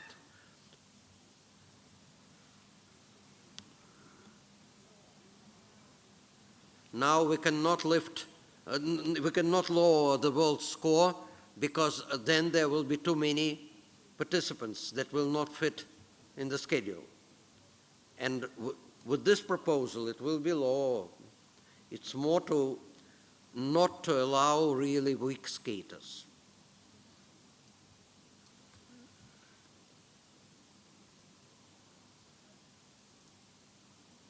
I think there you have to rely on the wisdom of the technical committees and the council who decide on the scores to find the right balance. But to word this, you can say to ensure adequate minimum skills or something like this, it's very vague, so whether it helps or not. But I think it's really like now, the tech committees, the council, they evaluate, they come up with a score together with the acceptable number of entries, and this was right now much more difficult. In the future it will be easier because it's really a score to avoid that I participate in the World Championship. I think that wouldn't be very funny, you know. So I'm not sure that by adding a provision you can solve this issue. Mm-hmm. Yes, Liz. Lise Røsto Jensen from Norway. So the minimum score is now published in a communication, and we can just keep it in a communication. And of course, if this proposal is passed, then it has to be lowered, or you can't fill the spots. So I think it's a logical consequence. You really don't need it in this text. Everyone understands that it has to be lowered to increase the numbers, because now the score is too high to fill the spot, more spots. Agree. Because now we have to have high scores to avoid too many participants in the championship. The limit becomes much bigger, so we don't need such a high score. It will be definitely lower. And just one extra remark. I think also for a smaller nation, this is a big possibility to have their skaters at the world level, and to be a world level skater or to be present at the World Championships gives another status also for funding in many countries. If you can prove that you go to World Championships, then you can have more funding. And also you have better possibilities for sponsors if you are in a World Championship. So I really hope that we can support this proposal. Thank you. Thank you. Ingrid from Germany. I believe it is in the text. You were perfectly correct. It is paragraph 4, page 69 of our papers. The second paragraph. The first one says how the scores are to be earned, and the second one goes on, these scores must have been earned in participating senior category of the competition mentioned, and so on. And then it says, in order to enter the ISU European for continents or ISU World Championships, or respectively in a junior category in order to enter the ISU Junior Championships. That makes clear that it has to be the same score. Thank you. Okay.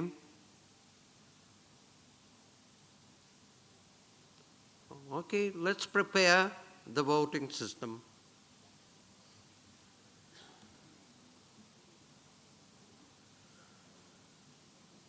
We have to vote on both, right? So we get to go first one and then the other. I would vote for both together. Or first 161, because this. Let's vote first for 161 and then for 160, because 160 is a consequence of 161. It doesn't work if we discuss it first.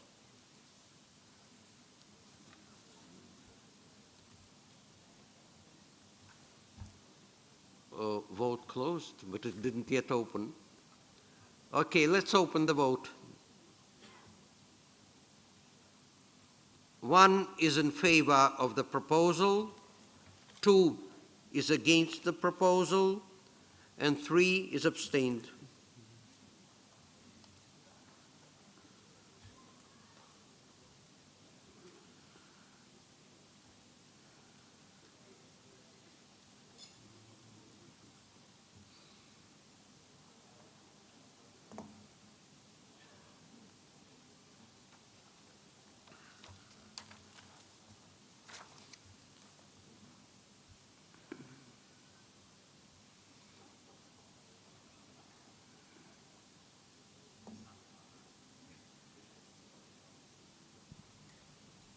Ready or not? Alexander? Yeah? Please wait a moment.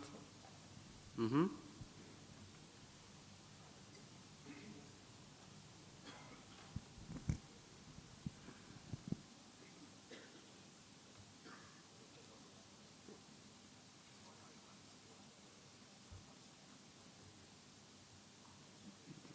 Can we close the vote?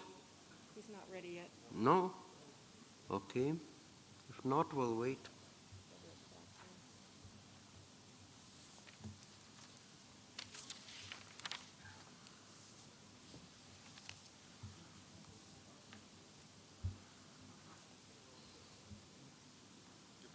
Okay, he says yes. Okay. Let's close the vote. Please show the results.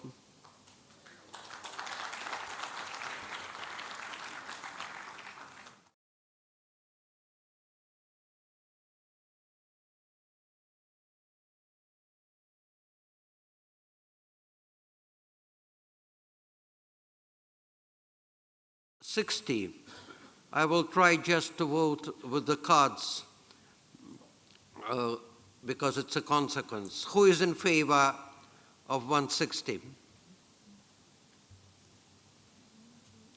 No, you're not. Who is against? Nobody. Abstained? One. Okay. Next proposal is 162 of Iceland. If Iceland wants to speak, please. Guðbjört from Iceland. As a development member federation, and I am sure other member federations here are in the same situation, we have very limited financial resources and limited number of skaters. Our skaters have to travel abroad every time to compete and in attempt to qualify for the championships. It is an important motivation for the skater to know from the very beginning of the season what he is aiming for, not knowing until in October whether he has qualified or not. After having competed in several competitions since the beginning of the season, makes it all more difficult, not to mention mentally difficult, to wait for whether he has qualified or not. The skater is actually in uncertainty the whole time. Maybe he and the federation wasted time and money for a goal that was actually unreachable from the very beginning. Not knowing from the beginning of the season what the minimum technical score is to qualify for championships makes it difficult both for skater and for us to assist him qualifying. We know that it is not luck when a skater wins a gold in championships, and it's not streak of luck when a small member actually qualifies for championships. It is our gold. So every step of the way for us and the skater has actually been planned for actually years, and not only for the season. So we ask that the technical score should be published in the beginning of the season because it changes a lot for us financially and for the skater. Thank you. Thank you. Who wants to speak? Fabio, please. Yes, no, we appreciate the proposal, that it is clearly a good idea, but at the moment the situation is to have it in August, so decided before is practically not realistic, and it is maybe with the new possibility now and the new format of the championship that can be done much easily than what it was before, but we need time to prepare. So at the time being, it's a little bit too early to accept this proposal from our side. Anybody else? Yes, Mona. Mona Adolfsen, Norway. We support this proposal from Iceland. I think it's important, but we also see the challenges that could be having this at the August 1st. So if we could put an amendment that for the first year it would be from September 1st, and then from August 1st, the years to come. Thank you.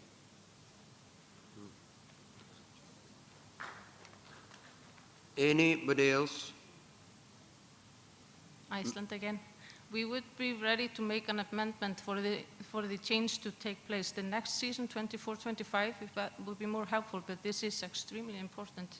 We will come up with a written amendment for it.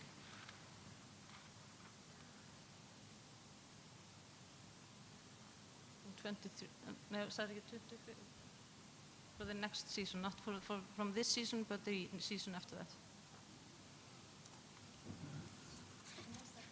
Yeah?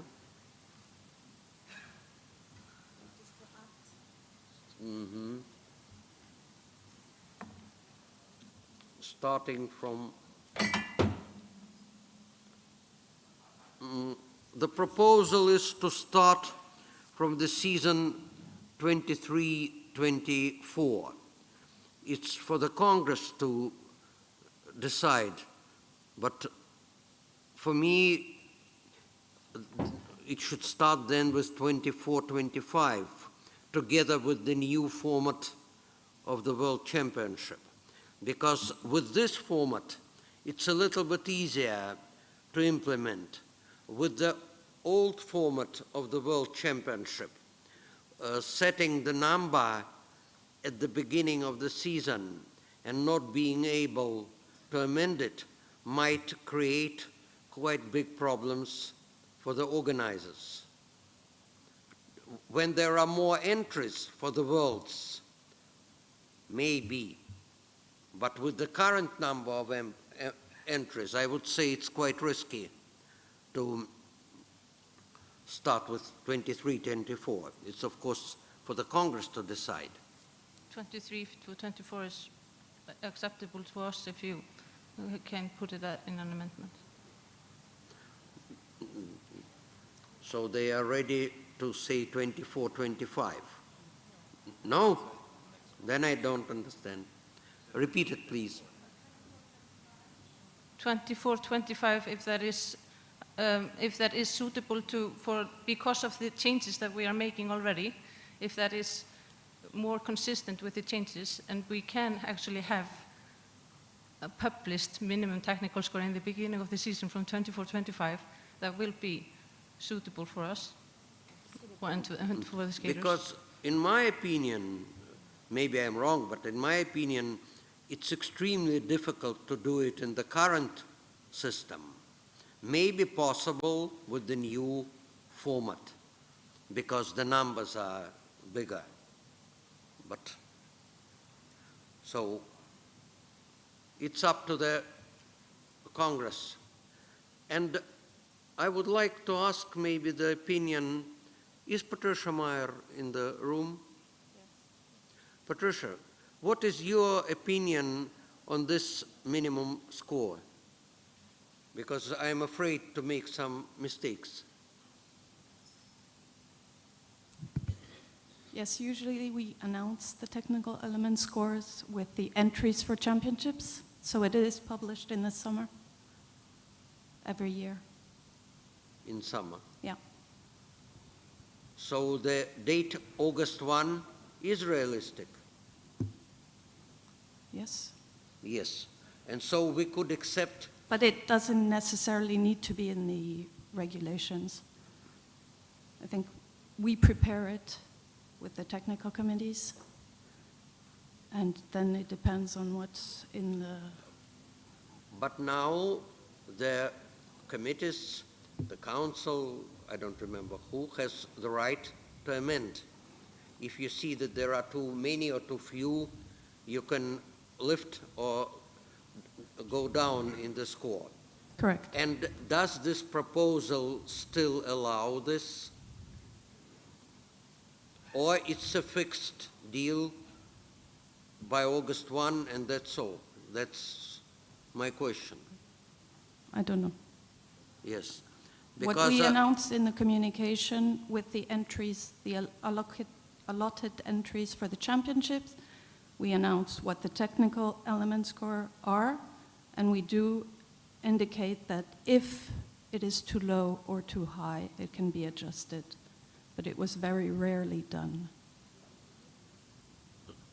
Thank you. So actually, it's not the question of August 1 that is possible. It's a question whether after that there can be any updates on this. What is the proposal, Iceland? What is your idea on this? The fact is that we have had the situation that the score was changed in October, but there was no public announcement what the score was in the beginning of the season. It was just, it hadn't changed 2 years in a row, and when it was published, a new score, it was in October. But it would be very good in the beginning of, even if it doesn't change, that you would just announce what the score would be, even it is like, if you would have to change it, it will be just in the text that if there will be too many, we will have to change it. But So like that in the beginning of the season, that we have some score line or bar that we actually know that we are working from. So you don't change anything in the current procedure Just except the date. the date? Yes. Just that we'll know in the beginning, then we can tell our skaters this is the goal that we are setting now. We can start competing, and if there will be any changes, okay, that's sad. If they reach some mark and it didn't reach it after the final publication in October, but knowing in the beginning of the season, competing maybe 3 or 4 competitions, it makes a big difference to the skater knowing where he is going to, like what his aim is. So I know it's like a minor thing, but for us it is quite a big detail. So if I understand correctly, the score can still be updated if there's a necessity, According but to the the rules. deadline for publication is August 1. As I understand it, according to the rules, the committee is allowed to change the score. Yeah, But and Patricia confirmed that it's possible to do it. Then maybe we could go in favor. Let's have a vote, because, yes. Patricia confirmed that it was possible to release the minimum Correct. score in August. Correct. In August. But she didn't confirm this. Okay, then again, Patricia, by August 1, possible or not? She left. Ah, she's there. There she is. She's hiding. This just puts it in the rule. Yes, I understand. But by August 1, realistic or not? Yes. Okay. So the proposal is to accept this 162 of Iceland. Who is in favor? Who is against? 1, 2, 3. Abstained? Accepted, 3 against.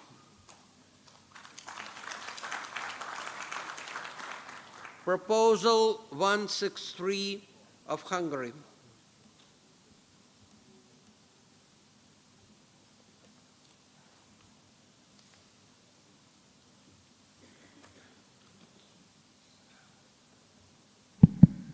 Csaba Bálint from the Hungarian National Figure Skating Federation.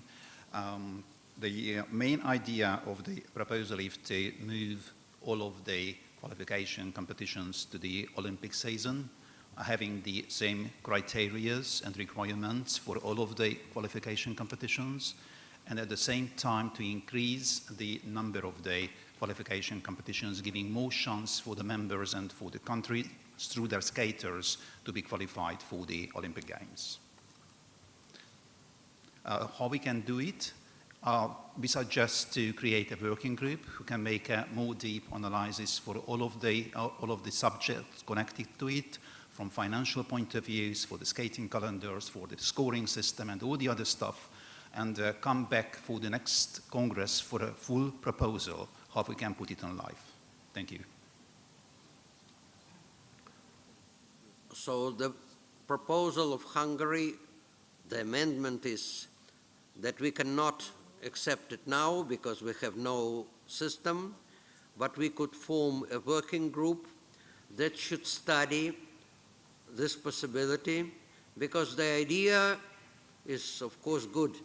Whether it's realistic, we never had several competitions, even two. And how does it work? How much it costs? Where it is? There are many problems. So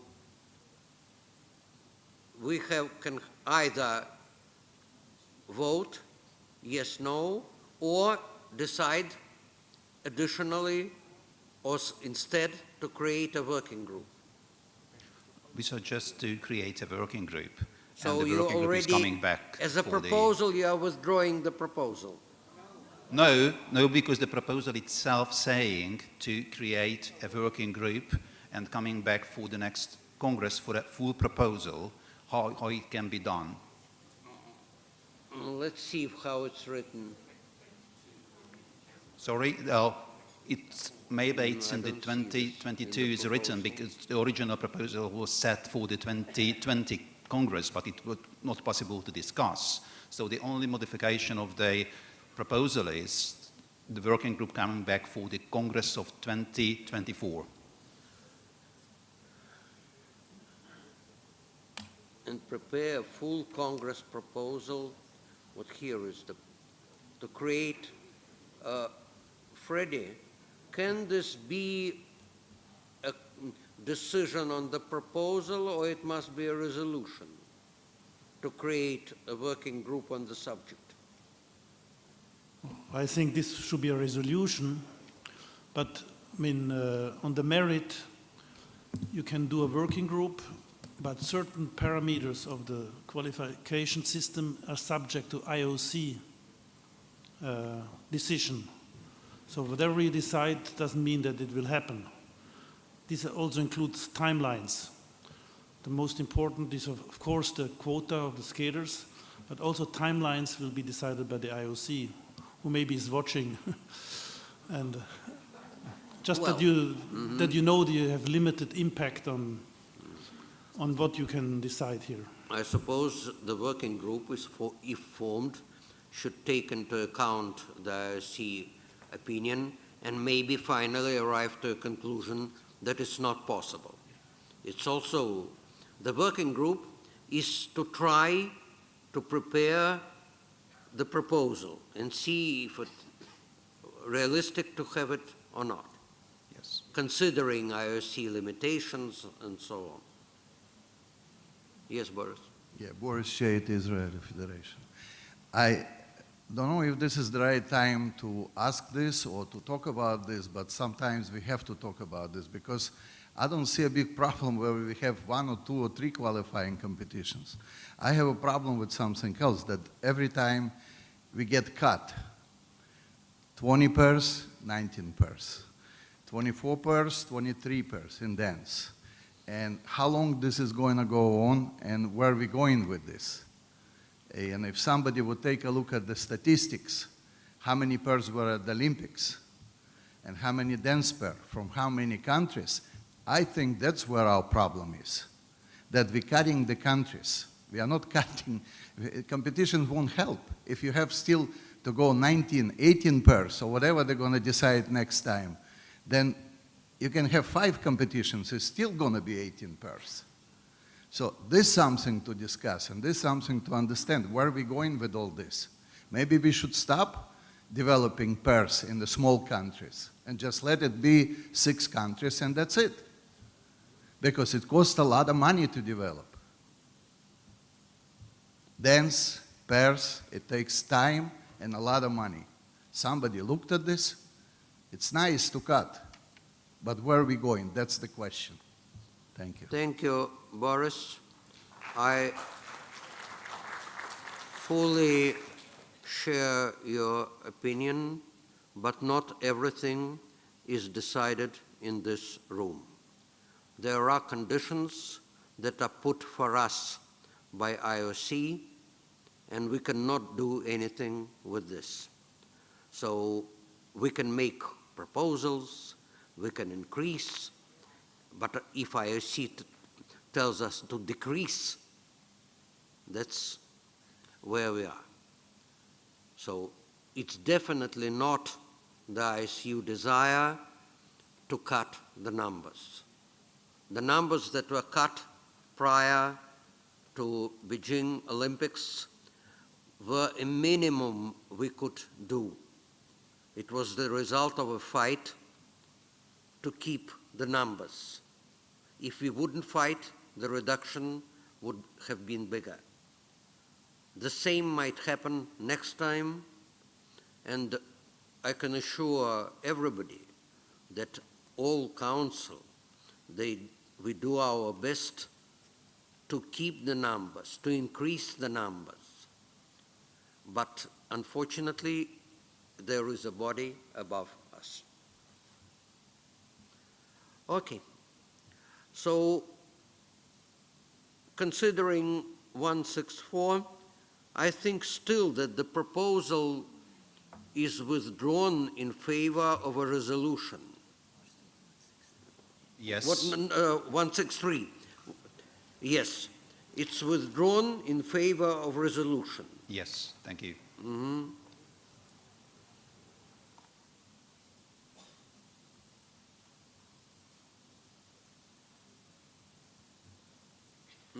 Thank you. Next proposal is 164 of Netherlands, but it should be withdrawn as a consequence of 154. We'll discuss again in 2 years. The proposal is withdrawn. Thank you. 165, let me come to it.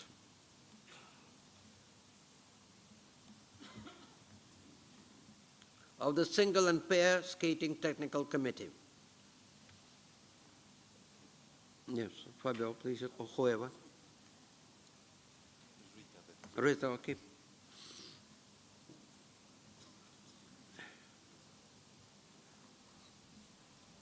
Rita Zonneken, Single and Pair Technical Committee.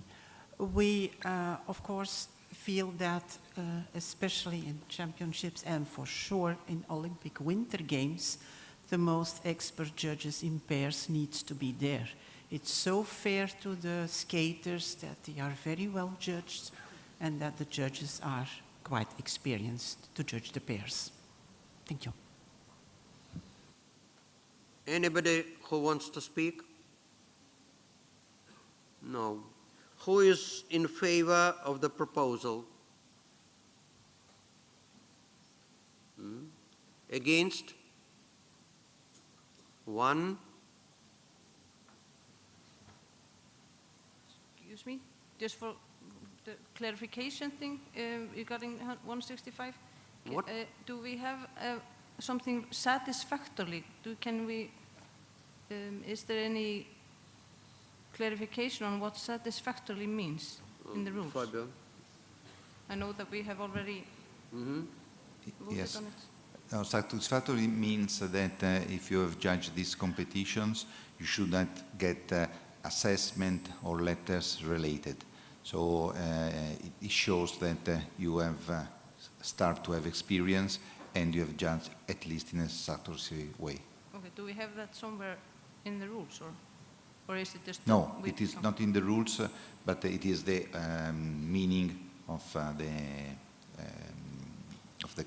committee. Okay, thank you.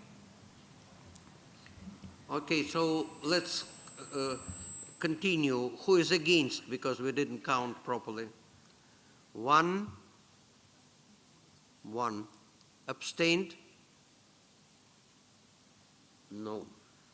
Accepted. Now we come, I think, to a block of proposals, which is 31 that was brought to our section by the whole Congress, 166, 178, and 180, that are all about a possibility for technical specialists to become controllers. 31, 166, 178, and 180. Alexander? Yes. There are some more. Maybe. 178, you said. Now 179, 180, and 181. 179 and 181. Okay. 180. I have 180. I didn't have 179 and 181. The rest I had. Who will speak? May I ask Georgi Elek from Iceland's Technical Committee to speak? Yeah, Georgi Elek, Iceland's Technical Committee. So the reasons are known by everyone from the proposal, so I just would like to give you a little background of these proposals. We all know that the technical controllers are recruited right now only from judges.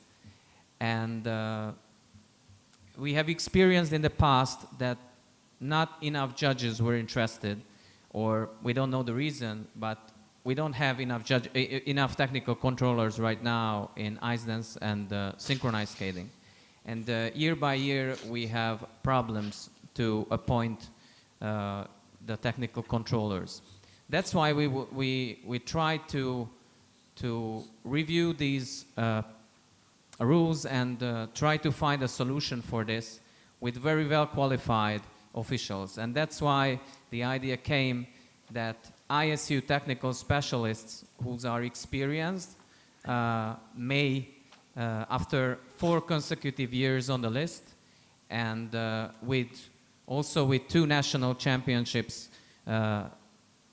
preceding the nomination, and also after passing a practical examination, they may become ISU technical controllers. So this was the reason to keep the high level of the technical controllers, and it can be recruited also from the good and qualified technical specialists.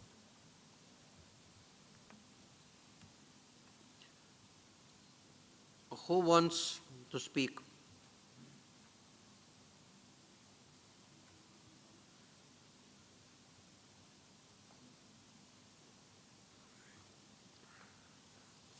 Nobody? Okay. First, let's go to proposal 31, because we have to report back. We'll see, Helena. I want to see what is written in 31.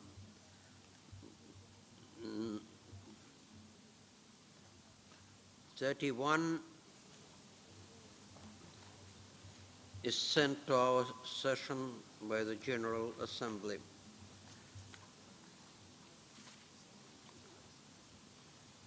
Yes. Then maybe we can vote as a block and see if nobody is against the whole block. Let's repeat all the numbers. 31, which must be reported back. We have no power on deciding on 31. We can only give our opinion that the section supports or not. 166, 178, 179, 180, and 181. They are all about specialists having a possibility to act as controllers.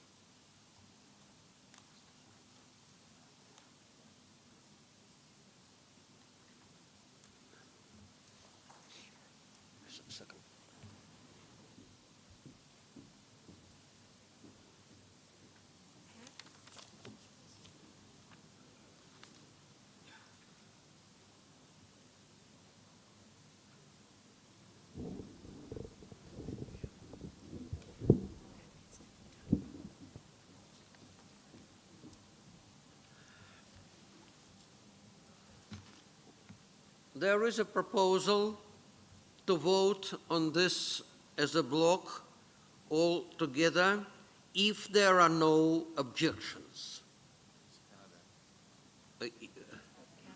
Canada objects. I want to speak. Please. I just have asked a clarification on 166, where technical specialists and technical controllers can also be appointed by the technical committee or sports technical directors. And I just want to confirm, since these are also put forward by an ISU member, that the technical committees or sports technical director would also confer with the ISU member before making such an appointment. She wants, if the technical committee.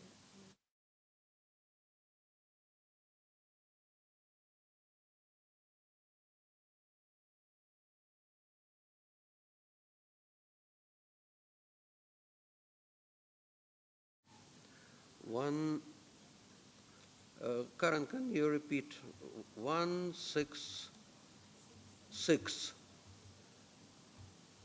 Technical controllers also. 166 is for first appointment by an ISU member, technical specialists and technical controllers, also by the technical committee, sports technical directors. And the reason is the technical committees and sports technical directors shall become entitled to nominate not only ISU technical specialists for first appointment, but ISU technical controllers. And it was just a point of clarification, because these are normally nominated by the ISU members. Will the technical committees and the sports technical directors confer back to the ISU members, so the ISU members are not surprised? Let me see 410 in the book.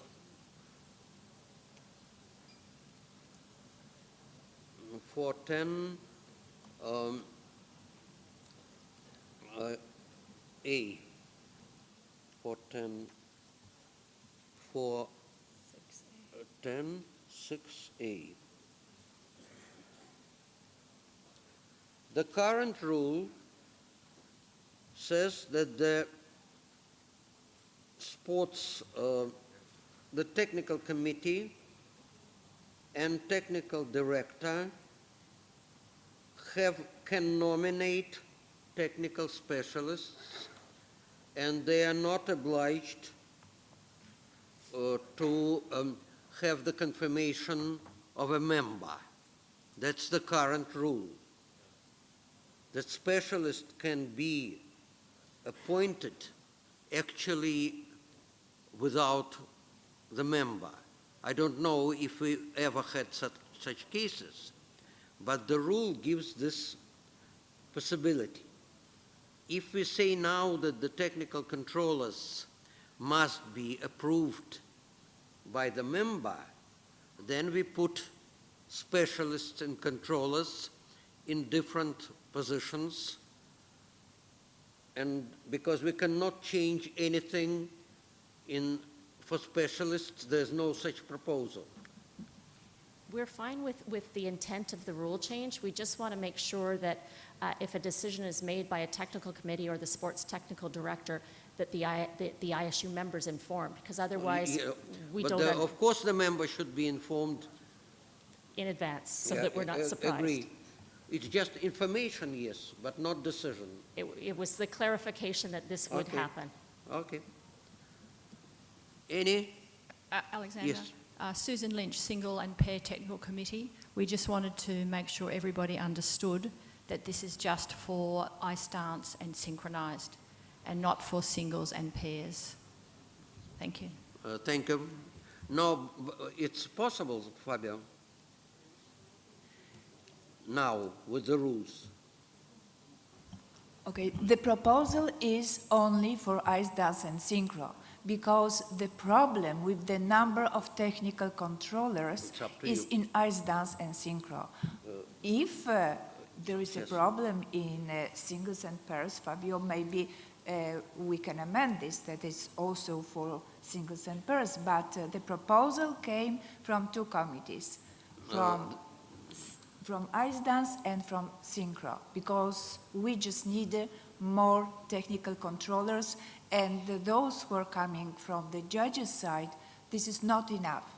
And those who are technical specialists, they are doing almost the job what technical controllers. There is just addition to the job of technical specialist.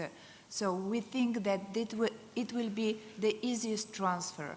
But it's not, if you read carefully the rules, it's not that every one technical specialist can become a technical controller. There are restrictions who can become a technical controller. Now we must come back. The proposal was made by two committees, Ice Dance and Synchronized. But they made it for rule, in this case, 410, which relates also to single and pairs. So at the moment, the text that is in the proposals says that this is a change not only for ice dance and synchronized, but also for singles and pairs. That's how it's written. If the committees want it differently, it must be written that it's only for ice dance and synchronized. The proposal is not made this way. Fabio.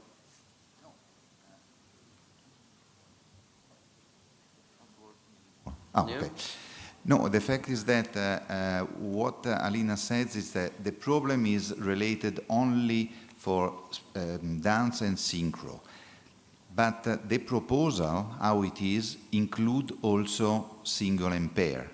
So we don't need it in reality, but we do not make opposition because we understand the problem of the other two committees. So we said that for us it is not necessary, but if it is for you, we can accept this also for us. Now, if we wanted to make a distinct separation between the officials that the specialist from ice dance can become controller and the specialist from single and pair do not become, in this case we have to amend all the rules because it's a different story. So our opinion was to accept their request, even if we don't need it. But now if the Congress want to do it differently, we are ready, I mean. But that means redrafting of many rules, because the proposal as it's made is for all disciplines. Whether they need it or not, but the proposal is for all disciplines. Anybody? Okay. Then again, I return to the question. Is somebody against taking a decision together for all the proposals? 166 and 178 to 181, plus 31 for the general session. Is somebody against? If there's somebody against, we'll have to vote every proposal separately. Yes. Hello, Jeanette King from New Zealand. Just a clarification as to, in 180, is there any particular reason why irrespective of background, should they not pass the same examination to become a technical controller? There seems to be technical specialists may be treated differently from someone who is already a, yeah. Once again. It appears that from our perspective, irrespective of background, they should pass the same examination to become an international ISU technical controller. What's proposed here suggests slightly different approaches. Just want some clarification. I think it's something else. Actually, one of the reasons why we have problems with technical controllers is that it's quite a long way to get to this position. You first have to be a judge, qualify as a judge, After that, become the national controller, ISU controller. So the proposal, this block, gives the possibility to become a controller, not being a judge, but coming to the position of the controller from specialists. Of course, with passing the exam that checks your qualification and knowledge. Okay. Proposal 180 has an or in there. So passes the ISU examination to become an ISU technical controller, or passes a practical ISU examination for ISU technical specialist to become an ISU technical controller. So it is a different requirement. Yeah? Pass 180 to become and or passes ISU. Alexander, may I have, so you're the Islands Technical Committee. So the reason is that these specialists did the same examination as the technical controllers. The only difference is the way of the practical exam. So that's why this is the practical examination. They know everything what to do in the technical panel. They just need to show their skills to be able to lead the panel. So that's why they have only practical examination for this, because they are well qualified and they are always appointed. That's why we require 4 consecutive seasons to be as an ISU technical specialist. So these are not new people in the technical panel, but very experienced.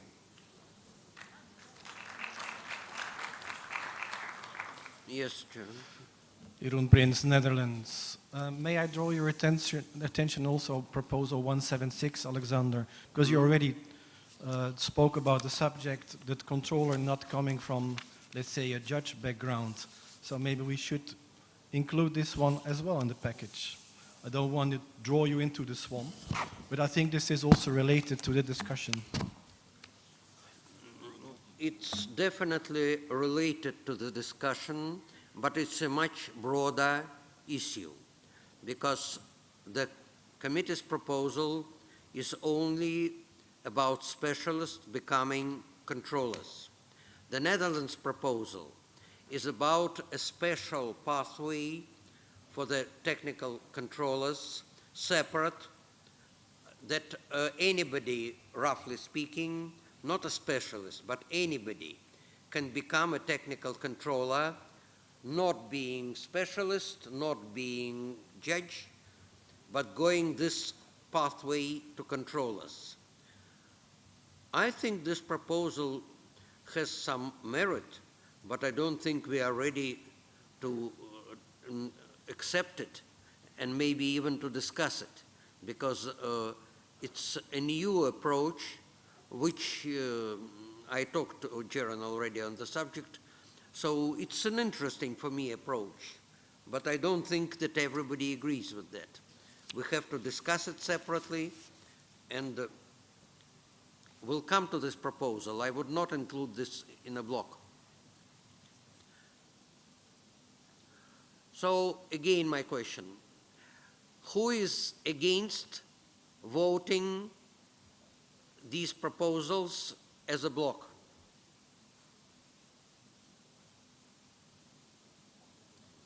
Nobody. Then we make a vote once again for proposals 166, 178-181. It's 179. 178, 179, 180, and 181. Correct, Halina? Halina? Yes. Once again, I repeat the numbers. 166, 178, 179, 180, and 181. Plus recommendation to the full Congress to accept 3-1. Who is in favor?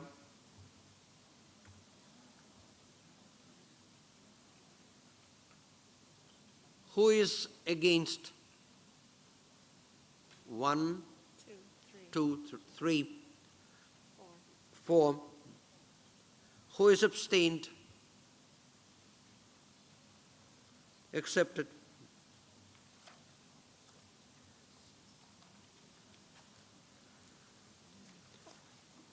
(167) Norway, about the age of officials.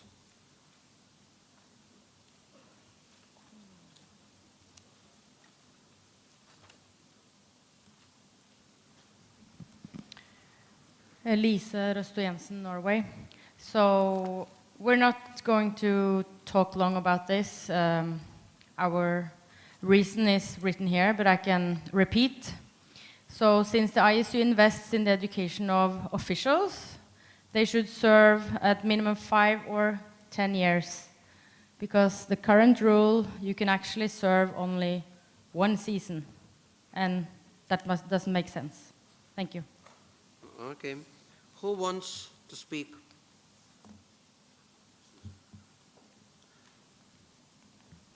Susan Lynch, Single and Pair Technical Committee.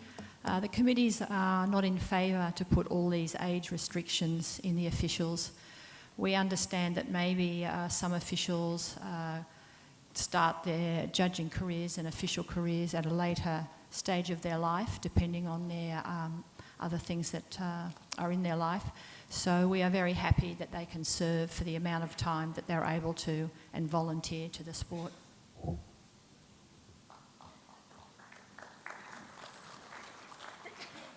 Anybody else?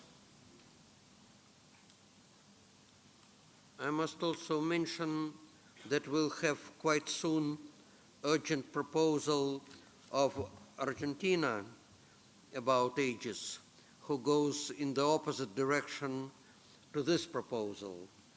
So maybe people should take into account. Formally, there's no legal contradiction, but they go into opposite ways. Okay, anybody wants to speak? Let's see the vote. Who is in favor of this proposal? Who is against? We'll have an electronic vote.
Enough? Okay. What is, can we close the vote? We haven't called for it yet. What? We haven't called for the vote yet. But who is looking? No, the vote is open. 1 is in favor of the Norway proposal, 2 is against, and 3 is abstained.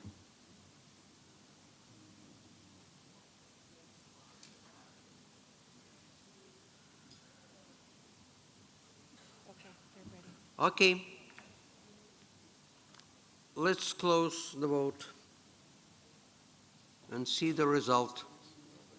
Rejected, no.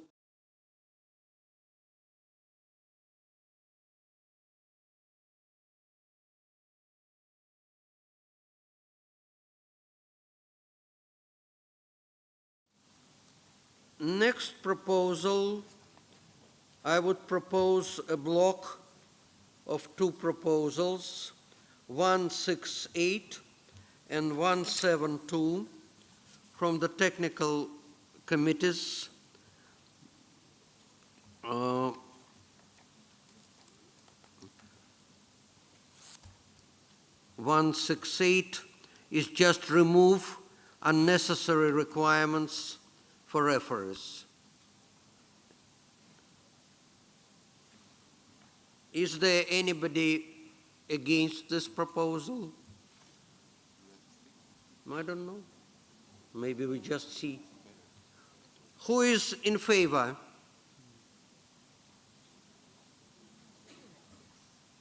Who is against? Abstained? Unanimously. Now there's a big block, and please the chairs help me. I found 1, 2, 3, 4, 5, 6, 7, 8 proposals coming from the three committees that are all on one subject. And we'll start with 169, but the whole block is 169, 171, 173, 175, 177, 181, 182, and 183. They all have the same wording, but for different categories of officials. Can the committees explain? No, just one thing, that 181 that refers to this problem anyway was already passed because there was the terminology of the technical specialist and technical controller. This proposal was in both block. So just to understand that it was already decided. I included it in the Yes. Okay. It was okay, I mean, because it is referred also to this, but just to clarify. Yeah, I see. Lena Laaksonen from the Single and Pair Skating Technical Committee. So our proposal in the Single and Pair Technical Committee for seminar requirements for the reappointment of all officials is 24 months, so that it's unified across the board for all the officials, the same, easy to remember for the federations, easy to remember for the officials. And currently we have 48 months for judges and referees and 36 months for specialists and controllers. Why do we want to have 24 instead of 36 or 48? Is because now you can do these seminars online. So it is much easier for people. They can do it at their own time. There are no travel expenses, and it makes sense to have them more frequently. We have a lot of practical exercises in those e-learning exercises, a lot of video clips so that the judging will become better. And of course, to have the seminar within 24 months rather than during a larger period of time will keep the officials updated of all the rules and all the changes much better, and this will lead to better judging as well in the actual events. Thank you. Thank you. And I would also advise the members that they should not be afraid that there's an extra seminar, because this seminar is online. So it's not necessary to travel all over the world every 24 months. Anybody wants to speak?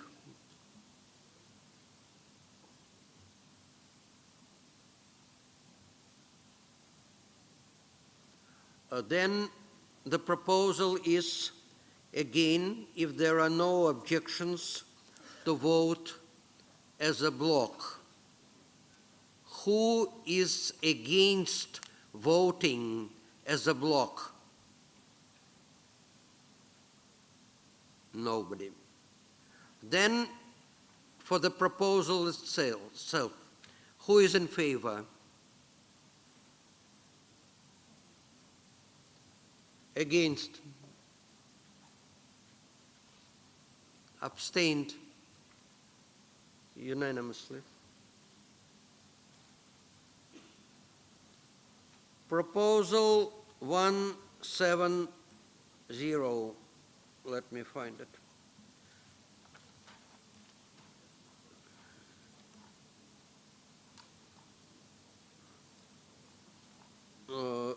Coming from the committees. Who will speak?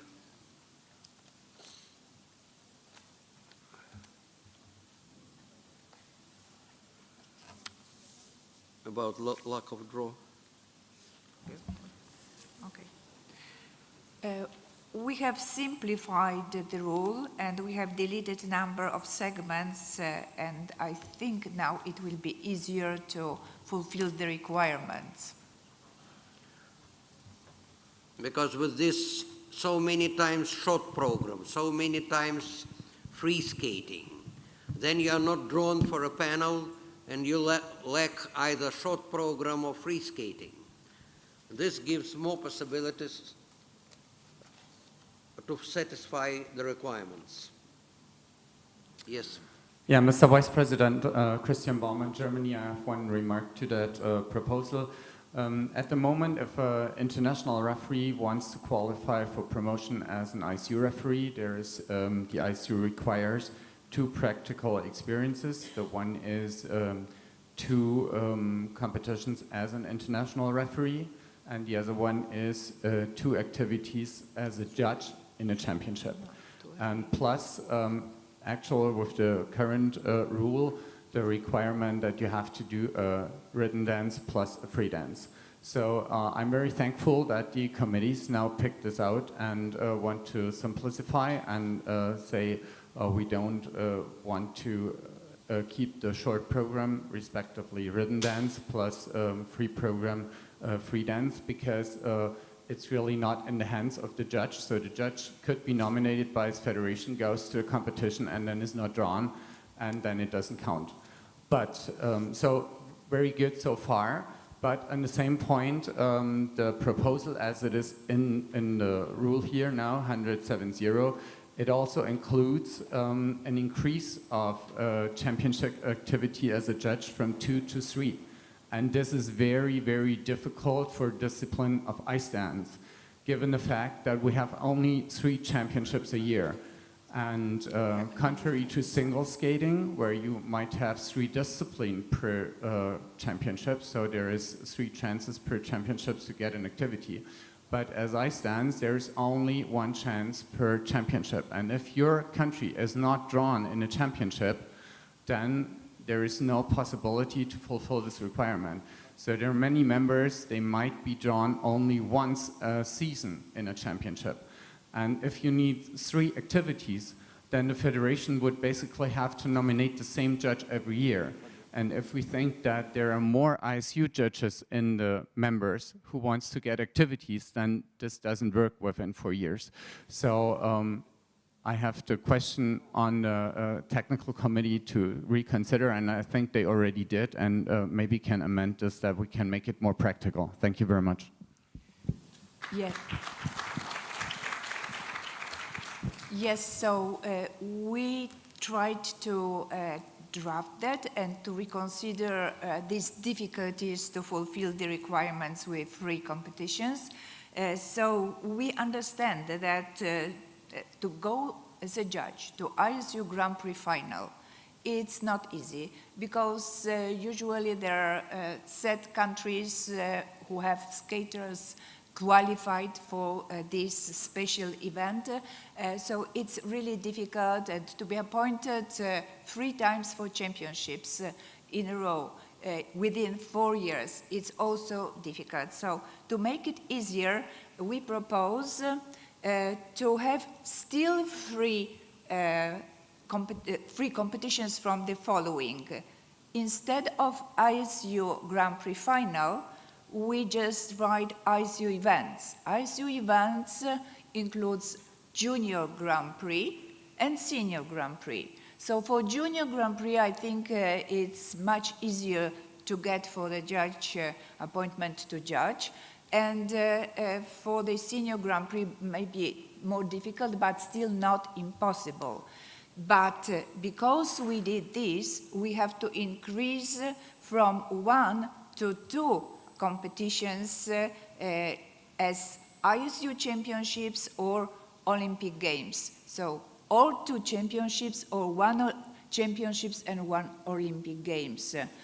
We really need experienced judges, referees to become ISU referees. So they need to have practice what the championships are and what, how difficult it is to judge championships, and not saying that how difficult it is to be a referee.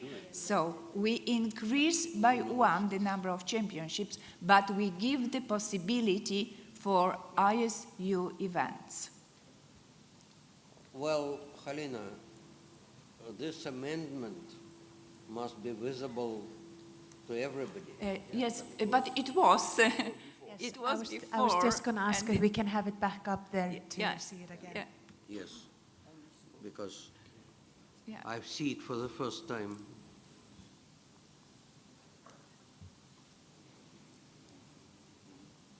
Okay, so here and it is. And keep it on the screen, please.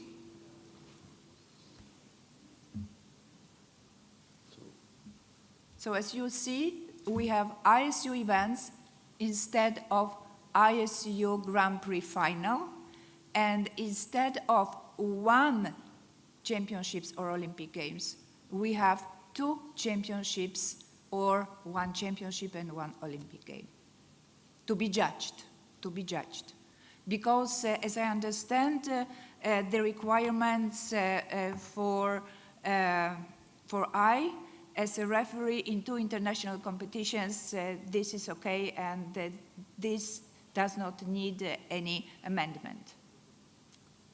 Correct? Yes. Okay. Yeah.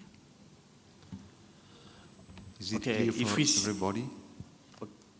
If we can say something about synchronized skating, we have only 2 ISU events per season. So for us, we are also adding the international competition where the ISU appoints the referee and the technical panel.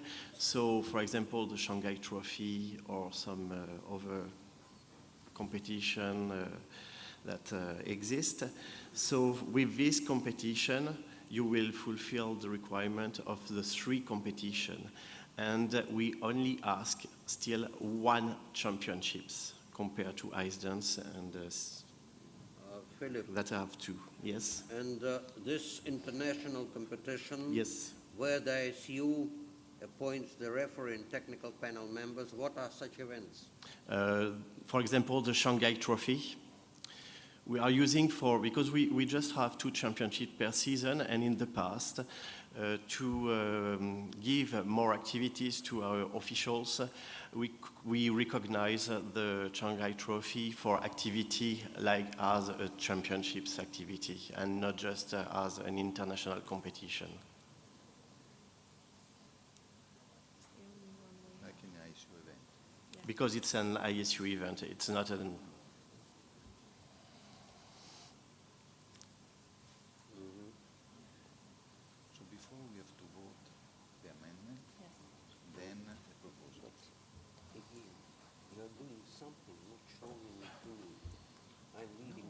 The rule for the international competition where an ISU appoints in the referee and the technical panel members was already in the rule book.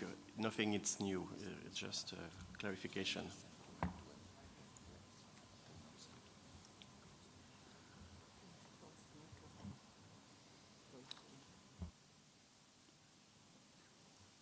Okay, my question is, if we are ready or not for the vote on this, or it still requires some additional discussion.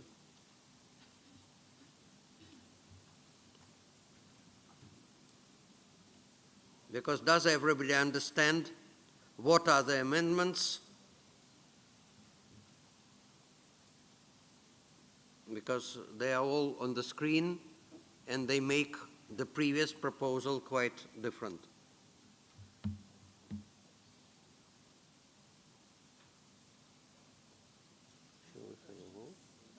Okay. Let's have a vote. And yes, no, you can speak. Yes. I know. Uliana Zhirkova, Technical Committee of Synchronized Skating. About international competition, I would like to explain that in the urgent proposal number 4, we wanted to add the Challenges series as the competition to which we can set the panel, the technical panel. So in the case that urgent proposal will pass, international competitions that are stated in the amendment will include also 5 competitions of the Challenges series. So it will be better for us.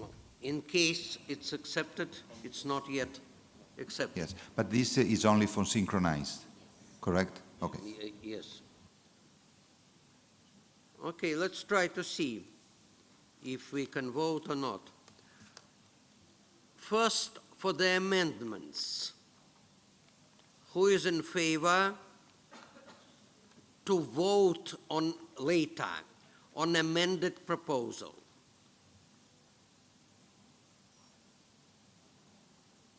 Okay, yeah, a clear majority. And now the whole proposal amended the way it is on the screen. Who is in favor? Okay, who is against? Nobody. Who is abstained? Nobody. Accepted.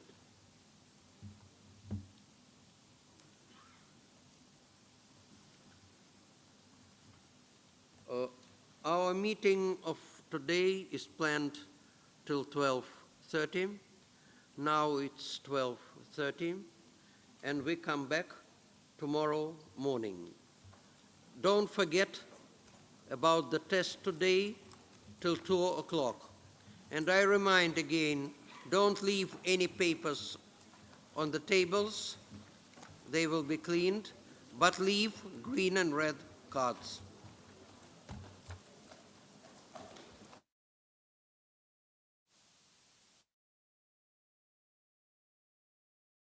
Thank you.